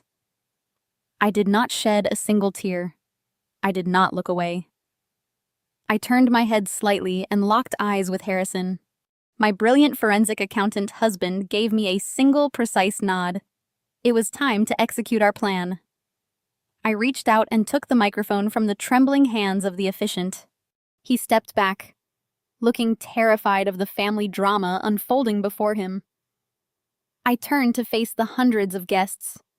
Jamal's tech investors were sitting in the front rows, looking deeply uncomfortable. My parents, wealthy friends from Oak Brook, were whispering behind their hands. I looked directly at my father, who was still standing tall, expecting me to crumble. "You are absolutely right, Richard," I said, my voice echoing clearly through the pristine sound system. Yes, a child was indeed abandoned 15 years ago. A collective gasp rippled through the crowd. Richard smiled a triumphant, sickening smirk, thinking I had just publicly confessed to his fabricated story. He thought I was surrendering to his extortion right here at the altar. Savannah peeked out from Jamal's shoulder, her eyes gleaming with malicious joy. They both severely underestimated me. I did not drop the microphone. I did not apologize. Instead, I shifted my gaze to the back of the ballroom. I raised my free hand and gave a sharp signal to the event coordinator waiting in the shadows. She immediately pushed the heavy wooden doors open.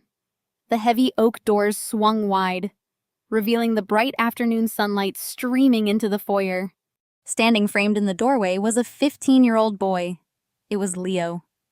He wore the custom-tailored charcoal gray suit we had purchased together. His posture was impeccable.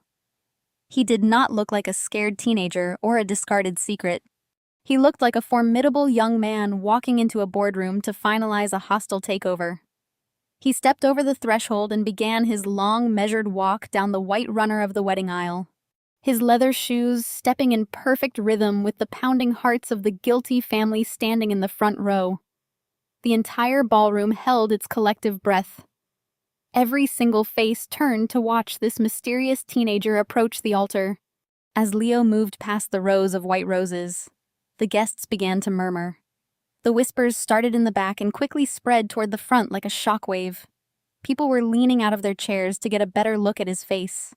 They were studying his sharp jawline, his distinctive cheekbones, and the piercing shape of his eyes. The resemblance was not subtle. It was a genetic mirror image that could not be denied or hidden from view. I watched the exact moment realization struck the crowd. An older woman from my parents' country club covered her mouth with a manicured hand. One of Jamal's key venture capitalists narrowed his eyes, tilting his head as he compared the boy walking down the aisle to the woman sobbing in the front row. Leo possessed Savannah's exact facial structure. He had her identical striking eyes. The whispers escalated into a chaotic buzz of confusion and dawning horror. The guests were realizing this boy did not look anything like me. He looked exactly like the former young teenage beauty queen. Richard turned his head to look at the boy. The smug satisfaction on my father's face evaporated in a fraction of a second. His skin turned a sickening shade of gray. He grabbed the back of the wooden chair in front of him, his knuckles turning stark white. He realized instantly that his extortion plan had just become his execution. Beside him, Patricia let out a strange choking sound. She brought both hands to her face, looking like she was about to faint. The ghost they had sold for $50,000 was walking right past them. Savannah stopped her theatrical crying completely. She lifted her head from Jamal's shoulder and stared at the aisle. Her jaw dropped open. The glamorous champagne-colored silk dress she wore to upstage me suddenly looked ridiculous against her sheer terror. She recognized her own features staring back at her from the face of a 15-year-old boy she had not seen since the day he was born. She began to shake uncontrollably. Jamal looked at his wife's terrified reaction and then looked closely at Leo. Jamal is a brilliant man, and his analytical mind was connecting the dots. Leo did not break his stride. He did not look at Richard or Patricia. He did not spare a single glance for Savannah as she trembled just a few feet away from him. He kept his sharp eyes locked entirely on me and Harrison. He reached the front of the aisle and stepped up onto the elevated platform, joining us at the altar. He stood tall and proud right by my side. Harrison reached out and placed a supportive hand on Leo's shoulder. We stood there as a united, unbreakable front facing the horrified audience, ready to deliver absolute justice. I raised the microphone to my mouth once again. The chaotic whispers in the room instantly died down. Everyone was desperate to hear what I was going to say next. I looked at Jamal, who was staring at the boy with intense scrutiny. I looked at my parents, who looked like they were standing on a trapdoor waiting for the lever to be pulled. "Everyone," I said, projecting my voice with authority. "I want to introduce a special guest." The silence was deafening. The truth walked into the room, and it was time to burn their lies. The projection screen bathed the altar in a stark clinical light, revealing the undeniable architecture of my family's betrayal. The high-definition display was merciless. The DNA test was the first document to dominate the screen. Its medical terminology was complex, but the conclusion was printed in bold, unmistakable lettering. The probability of maternity was confirmed. The name Savannah was highlighted in bright yellow ink, burning through the shadows of her 15-year-old lie. The gasps from the audience were no longer polite murmurs. They were sharp intakes of breath, the kind of sound a crowd makes when they witness a catastrophic accident. Jamal stood frozen in the front row. His eyes were locked on the screen, tracing the genetic markers that proved his wife was a complete stranger. He looked down at Savannah, who was still kneeling beside his chair. Her perfectly styled hair was disheveled, and her expensive champagne silk dress was pulling on the floor like a deflated parachute. She reached out to grasp his pant leg, her fingers trembling violently. Jamal did not look down at her. He did not offer a comforting hand. He simply stared at the massive projection screen, his entrepreneurial mind rapidly recalculating the entire foundation of his marriage. He realized the woman he loved, the woman who claimed she wanted to build an orphanage because of a tragic medical condition, was a masterclass in sociopathic deception. Harrison did not give the crowd a moment to recover. He raised his hand, giving a second silent command to the audiovisual technicians standing at the back of the ballroom. The screen flickered, and the DNA test was instantly replaced by a second document. This one was far more devastating than biological proof. It was a scanned copy of the illegal adoption contract facilitated by the disbarred attorney Wallace Montgomery. The paperwork was dense, but the critical details were enlarged for maximum visibility. There at the bottom of the page were the undeniable signatures of Richard and Patricia, verifying the transfer of a human infant. But the true kill shot was the financial ledger displayed next to the contract. It highlighted the $50,000 wire transfer receipt routed directly into my mother's maiden name offshore account. The transaction date matched the exact timeline of my banishment. My parents did not just orchestrate a cover-up to protect a teenage beauty queen. I announced to the horrified guests, my voice projecting absolute clarity through the microphone. They brokered a private under the table. Adoption. They sold their own flesh and blood for $50,000 in untaxed cash, and they used that money to pay off their country club dues and fund their luxury lifestyle. I pointed directly at my father, who was now sweating profusely, pulling at the collar of his expensive tuxedo.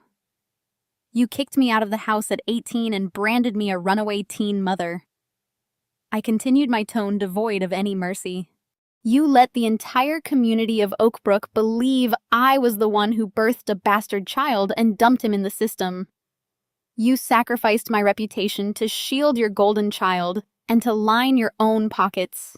Several of Jamal's venture capital investors sitting in the front rows began whispering furiously to one another. Their expressions were completely disgusted. Corporate professionals understand fraud, and they were looking at a family steeped in federal wire fraud and tax evasion. Richard raised his hands in a desperate pleading gesture. "Clara, please," he stammered, his voice cracking. "We can explain everything. This is a massive misunderstanding. You do not know the whole story. There is no misunderstanding." Richard Harrison interjected, his voice projecting absolute authority. "You attempted to extort $200,000 from Clara this week, threatening to expose this exact child. You thought you were blackmailing her, but you were simply handing a forensic accountant the final pieces of your federal crime." Patricia buried her face in her hands, sobbing uncontrollably. She realized the social annihilation was complete. Her bridge club friends, her country club associates, and the wealthy elite of Oakbrook were all sitting in the audience watching her carefully constructed facade shatter into a million irreparable pieces. She was no longer the matriarch of a perfect suburban family. She was a woman who sold her grandson to avoid bankruptcy and then attempted to extort her successful daughter to cover up the crime. The silence in the ballroom was absolute, punctuated only by Savannah's desperate weeping and Patricia's frantic sobbing. I clicked the small remote in my hand one final time. The screen transitioned to a certified family court document from the state of Massachusetts. It was an official decree of permanent legal guardianship bearing my name. 5 years ago, Leo's adoptive parents were killed in a tragic accident. I informed the silent ballroom. My parents had completely severed all legal ties, leaving him to be thrown into the foster care system. I was the one who flew across the country. I was the one who fought a grueling 8-month legal battle to pull him out of state custody. I have been his sole legal guardian, and I have funded his entire life and education with the money I earned through my own hard work. I turned to look at Leo, who was standing tall and proud beside me. He did not look like a victim. He looked like a survivor who had found his true family. I placed my hand on his shoulder, and he leaned into the touch, solidifying our bond in front of the people who threw him away. The people who sold you are standing right there. I told him, my voice softening only for him. But the family that chose you is standing right here. The entire ballroom erupted into applause while my biological parents and sister collapsed in absolute ruin, realizing their pristine world was gone forever and destroyed. The applause slowly died, replaced by a chilling silence as I gripped the microphone tighter. My biological family was already broken, but I had not delivered the final blow. The screen above us still displayed the damning documents, but I needed everyone in that room to understand the exact depth of the depravity. I turned my gaze away from my parents and locked eyes entirely on my younger sister. Savannah was still on the floor weeping hysterically, but her tears were purely for herself. She was crying because she was caught, not because she felt an ounce of remorse. I took a deliberate step toward the edge of the elevated platform, looking down at the woman who had happily let me carry the crushing weight of her own sins for 15 years. You told Jamal you were barren. Savannah, I said, my voice slicing through her manufactured sobs. You sat in your multi-million-dollar home crying to your husband about a tragic medical condition that prevented you from having children. You claimed you possessed such a pure maternal heart that you wanted to open an orphanage to heal the world. You used his incredible generosity and his protective instincts to fund your luxury lifestyle, all while acting like a helpless victim. It was a brilliant performance, Savannah, but it was built on a foundation of absolute rot. You did not give up a child because you were forced to. You gave him up because being a teenage mother would have disqualified you from the state pageant circuit. You abandoned your own flesh and blood to keep a sparkly crown on your head and to ensure you could keep attending country club mixers without suffering the inconvenience of a ruined reputation. I watched Jamal as the full weight of my words slammed into his chest. The brilliant tech entrepreneur who had built an empire on transparency and integrity was physically reacting to the immense magnitude of her deception. He looked down at Savannah. Her perfectly manicured hand was clutching his arm, her knuckles white as she tried, desperately to hold on to her crumbling fake reality. Jamal stared at the screen, showing the genetic proof.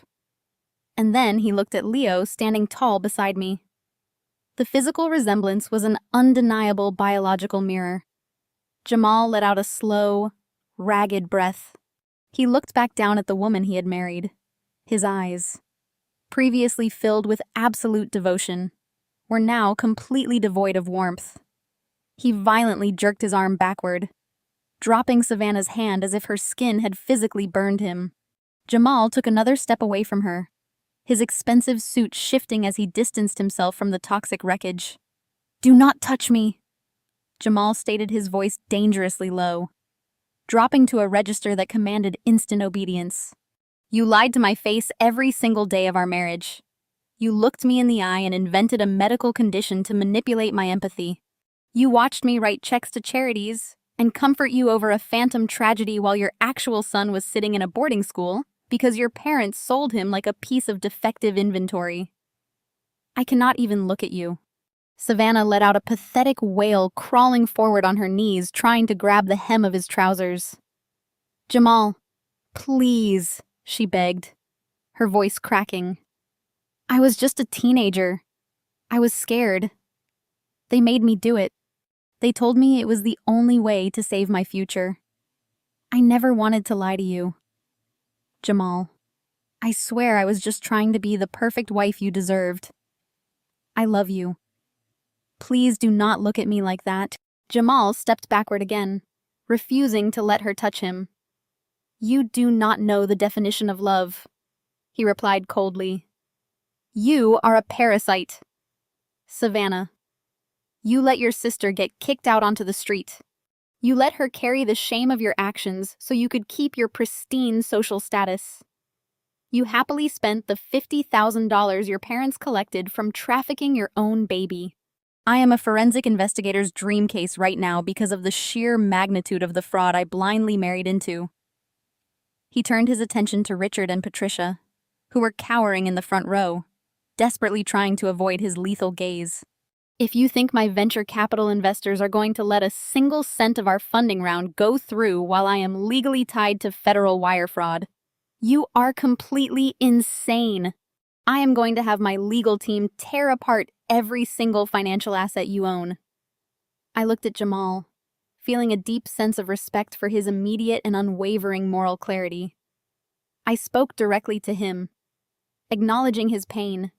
"Jamal," I said, my voice softening slightly, "I am deeply sorry that you were caught in the crossfire of this reckoning. Harrison and I knew you were a good man, with an impeccable reputation. We knew you would never tolerate this level of deception. My parents planned to use your funding round as leverage. They were trying to extort $200,000 from my savings to cover up their debts before your investors found out. They were perfectly willing to let their financial crimes infect your tech empire just to keep up appearances in Oak Brook. We had to stop them, and the only way to surgically remove them from our lives was to expose the truth in the light of day." Leo stepped forward, looking down at Savannah. She looked up at him, her glamorous facade entirely decimated. Leo did not look angry. He looked at her with a chilling, absolute indifference. "I do not need a mother." "Savannah," Leo said, his voice steady. "Clara fought for me. Clara raised me. She is the only family I recognize. You are just the woman who abandoned me for a crown." The silence that followed his words was final. Jamal stood rigid as Leo's words echoed through the cavernous ballroom. He looked down at his left hand. The heavy platinum wedding band caught the ambient light, a symbol of a promise built entirely on a foundation of pathological deception. He did not utter a single word to her. He did not need to. The magnitude of Savannah's lies had pushed him beyond the realm of verbal communication or even anger. He was simply done with the illusion, with slow, deliberate movements. Jamal slid the platinum band off his ring finger, commanding the absolute attention of every single person in the room. Savannah watched his hands, her breath hitching in her throat, her eyes widening in sheer unadulterated terror. She reached out desperately, trying to grab his wrist, but Jamal smoothly stepped back, evading her touch as if she carried a deadly contagion. He turned toward the empty wooden chair beside him and gently placed the ring precisely in the center of the velvet cushion, signaling the absolute execution of their marriage. Without a single backward glance, Jamal turned on his heel and strode purposefully down the center aisle toward the heavy oak doors. Savannah let out a blood-curdling scream, scrambling up from the floor. She screamed his name over and over, desperately, stumbling after him just as he disappeared into the sunlit foyer. Harrison gave a sharp nod to the head of our private security detail. 4 massive men in tailored black suits intercepted Savannah before she could push her way into the foyer, gripping her upper arms and arresting her frantic forward momentum. Savannah thrashed against their hold, screaming obscenities. but the guards remained completely impassive, treating her like the hostile trespasser she was. The other two guards marched toward the front row. My father puffed out his chest and threatened to sue the estate, claiming they had no right to lay hands on him. The lead guard stepped into Richard's personal space, towering over him, and stated that they were criminally trespassing and would be physically removed immediately. Patricia let out a loud theatrical wail, slumping against my father, hoping to garner sympathy from the wealthy Oakbrook elite. Instead, she was met with cold, disgusted stares and people actively turning their faces away in utter contempt. The social annihilation was swift and total. No one would ever invite them to another gala, realizing they had no allies left. Richard and Patricia allowed the guards to escort them down the white aisle. They walked the agonizing walk of shame past hundreds of judging eyes, following behind the hysterical figure of their golden child. The security team physically ejected all three of them into the crisp Chicago afternoon. When the heavy oak doors clicked shut, locking them out permanently, the sound echoed like a vault ceiling shut. The toxic tumor that infected my existence for 33 years was officially excised. I stood at the altar, taking a deep, steadying breath as I looked out over the sea of wedding guests. For a brief moment, the ballroom remained suspended in a state of collective shock, having just witnessed a brutal, unvarnished reckoning that belonged in a courtroom. Then Harrison's mother, Meredith, stood up from her chair in the third row and clapped with deliberate ringing authority. Within seconds, Harrison's father stood up beside her, joining the applause. The reactions spread through the room like wildfire. One by one, our friends, my corporate colleagues, the logistics executives, and even Jamal's remaining investors rose to their feet. The polite murmurs transformed into a roaring, thunderous ovation, providing profound validation from a room full of people witnessing a woman dismantling the monsters who tried to bury her. The echoes of their deceit were completely silenced by the overwhelming wave of support. I was no longer the scapegoat. I was the victor. I felt a hot prickle of tears behind my eyes, overwhelmed by the realization that I was finally entirely safe from their manipulations. I looked at Harrison, the brilliant, calculating man who helped me build this perfect trap. He smiled at me with an expression of profound awe and unwavering devotion. He reached out and gently tucked a stray lock of hair behind my ear, his touch grounding me in the beautiful reality we fought so viciously to protect. I turned to the string quartet on the elevated balcony and gave them a gentle nod. The professional musicians instantly lifted their bows and transitioned into a bright, triumphant melody. The music swelled, shifting the energy in the massive room from a dramatic execution back to a joyous celebration of love and resilience.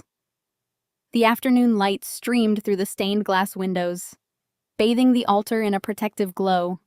I looked back over at the officiant who was clutching his leather-bound binder to his chest, his eyes wide as saucers.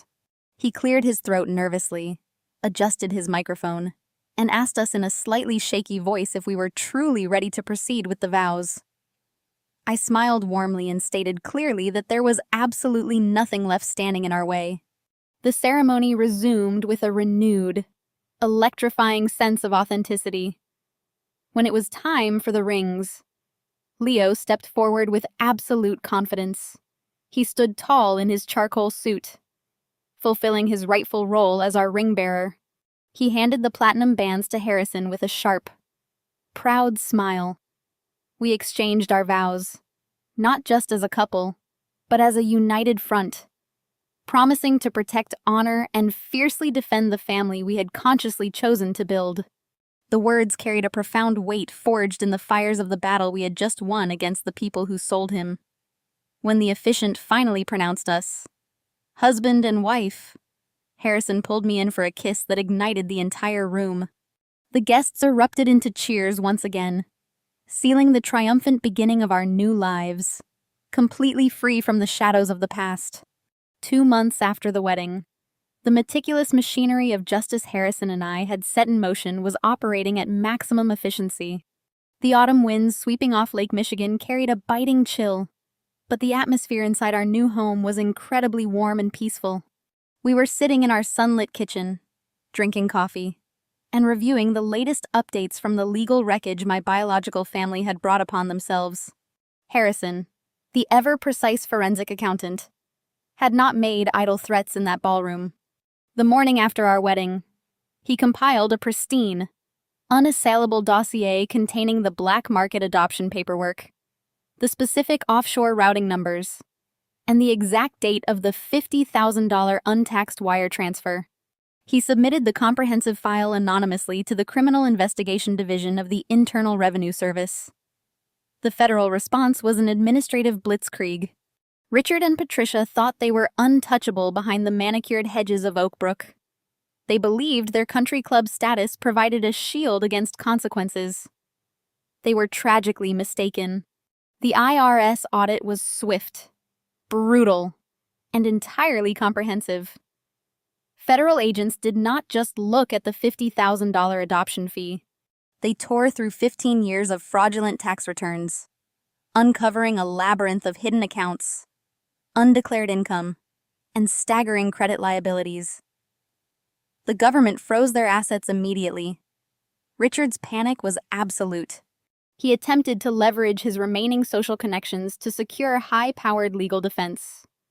But the stench of federal wire fraud and human trafficking repelled everyone.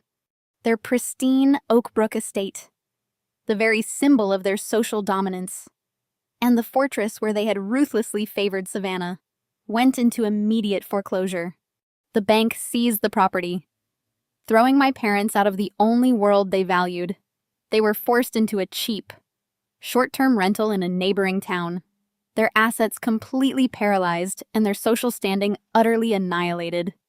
They are currently awaiting trial on multiple counts of federal tax evasion and wire fraud, relying on overworked public defenders to negotiate prison sentences.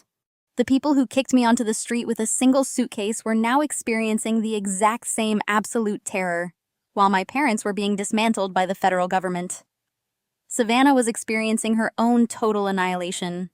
Jamal is a man of profound integrity, and he did not hesitate to execute the consequences of her deception. He filed for divorce the very next morning, mobilizing a team of elite corporate litigators who treated the marriage like a hostile corporate takeover. Jamal's legal team utilized an ironclad prenuptial agreement that Savannah had eagerly signed years ago, believing she would never breach its terms. The agreement contained severe morality and fraud clauses specifically designed to protect Jamal's tech empire from predatory behavior. Because Savannah had intentionally committed fraud by concealing a biological child and hiding illegal financial transactions, the courts completely nullified her claims to Jamal's fortune. She was stripped of the penthouses, the luxury cars, the designer wardrobes, and the massive alimony she had banked on for her future. Savannah was left entirely penniless, cast out of the high society circles she had worshipped. Her social reputation in Chicago was annihilated. The rumors of her abandoned child and the fraudulent medical condition she used to manipulate Jamal spread through her social networks like wildfire. Former friends, pageant associates, and charity board members publicly distanced themselves from her toxic legacy. She was forced to take a minimum-wage retail job just to afford a cramped apartment. Her glamorous facade permanently shattered. Harrison closed his laptop and took a sip of his coffee, his expression one of calm satisfaction. He noted that my parents and Savannah were not just broke. They were completely devoid of the one currency they valued above all else: their social image. They had built their entire lives on a foundation of pathological lies. And when the truth was finally exposed, the resulting collapse left them with absolutely nothing. I looked out the kitchen window, watching Leo reading a book on the patio.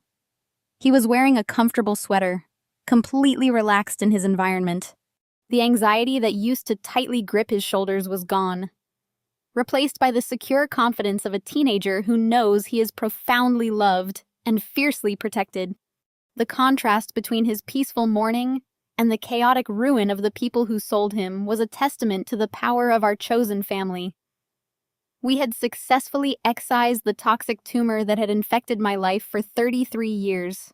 I did not feel a single ounce of guilt for the destruction of Richard, Patricia, and Savannah.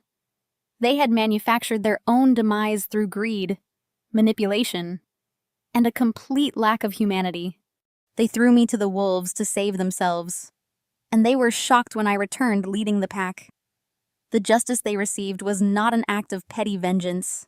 It was the natural, unavoidable consequence of their own monstrous actions. Harrison reached across the kitchen island and took my hand, his thumb gently tracing my wedding ring. He smiled and told me the audit was just the beginning, stating that the federal prosecutors were preparing to file formal charges by the end of the month. I nodded, feeling a deep, resonant peace settle into my bones. The ghosts of my past were permanently locked away in a prison of their own making. We had survived the ambush, dismantled the extortion, and emerged stronger than ever, ready to embrace the future we had built from the ashes of their lies. The late afternoon sun cast a warm, golden hue across the sprawling backyard of the custom home Harrison and I had built together. The air was crisp and smelled of roasting hickory wood and caramelized barbecue sauce. Harrison stood by the massive outdoor grill holding a pair of stainless steel tongs and laughing loudly at a joke Leo had just made. I sat on the cushioned patio sofa holding a glass of iced tea and simply watching the two most important men in my life interact. The contrast between the serene domestic sanctuary and the chaotic, toxic war zone of my past was staggering. We had traded the sterile courtrooms and the tense corporate boardrooms for a backyard filled with genuine laughter and absolute peace. I watched as Harrison handed Leo a plate piled high with grilled vegetables and a perfectly seared steak. They moved around each other with the effortless synchronization of a father and son who had chosen one another. Leo carried his plate over to the patio and sat down next to me. He had grown taller over the past few months, his shoulders broadening as he transitioned from a guarded teenager into a confident young man. He set his plate on the cedar coffee table and leaned back against the cushions, stretching his legs out in front of him. We sat in comfortable silence for a moment, listening to the gentle rustling of the autumn leaves falling onto the manicured lawn. Leo looked at the grill where Harrison was expertly flipping the remaining steaks, then turned his gaze to me. His striking eyes, the ones that had caused such terror in my biological family, were completely soft and filled with profound gratitude. He did not possess the nervous, anxious energy of the boy I had rescued from the Massachusetts family court system 5 years ago. He was grounded, secure, and entirely safe. He picked up his glass of water, took a slow sip, and looked directly into my eyes. "This place feels completely different from the boarding school," he said, his voice steady and calm. "It feels permanent." I smiled and reached out to brush a stray piece of charcoal ash from his shirt sleeve. "It is permanent, Leo," I assured him. "You never have to worry about the ground falling out from underneath you ever again. This house is your fortress, and it will always be here waiting for you." Leo looked down at his hands, processing the absolute certainty in my voice. He took a deep breath, his chest expanding, and looked back up at me. "I know," he said softly. "Thank you, Mom." The word hung in the crisp autumn air, carrying a weight that completely transcended language. Mom. He had never called me that before. For 5 years, I had been Clara, his legal guardian, his protector, his financial provider, and his shield against the dark realities of his biological origins. I had fought a brutal legal war to pull him out of the foster system, and I had built a massive corporate career to ensure he never lacked for anything. I had never demanded a title or forced him to acknowledge my maternal role. I simply wanted him to survive and thrive. But hearing that single syllable slip from his mouth with such natural, unforced affection caused my entire world to stand completely still. My heart swelled, expanding against my ribs until I thought it might shatter from the sheer force of the emotion. I did not break down into theatrical sobs like Patricia or Savannah would have done. I simply smiled, my eyes shining with unshed tears, and pulled my son into a fierce and unbreakable embrace. I held him tightly, burying my face in his shoulder, absorbing the absolute magnitude of what we had just achieved. In that singular, perfect moment, every single sacrifice I had made over the past 15 years was entirely validated.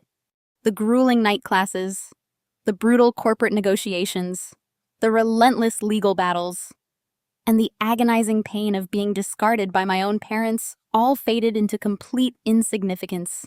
I realized with absolute clarity that cutting off the toxic tumor of my biological family was not just a necessary act of self-preservation. It was the crucial and unavoidable prerequisite to building a real family. You cannot cultivate a healthy, thriving garden while allowing venomous parasites to poison the soil at the roots. I had to let Richard, Patricia, and Savannah burn their own fake empire to the ground so that I could clear the wreckage and build this beautiful sanctuary in its place. Harrison walked over to the patio, carrying his own plate of food and a fresh glass of iced tea for me. He saw the profound emotion written across my face, and the way my arm was wrapped securely around Leo's shoulders. He did not need to ask what had happened. His brilliant analytical mind read the quiet joy in the atmosphere, and he smiled. A deep, satisfied expression that reached his eyes. He sat down on my other side, completing our circle. We ate our meal together as the sun dipped below the horizon, painting the Chicago sky in brilliant streaks of violet and gold. I looked at my chosen family and felt an overwhelming sense of victory.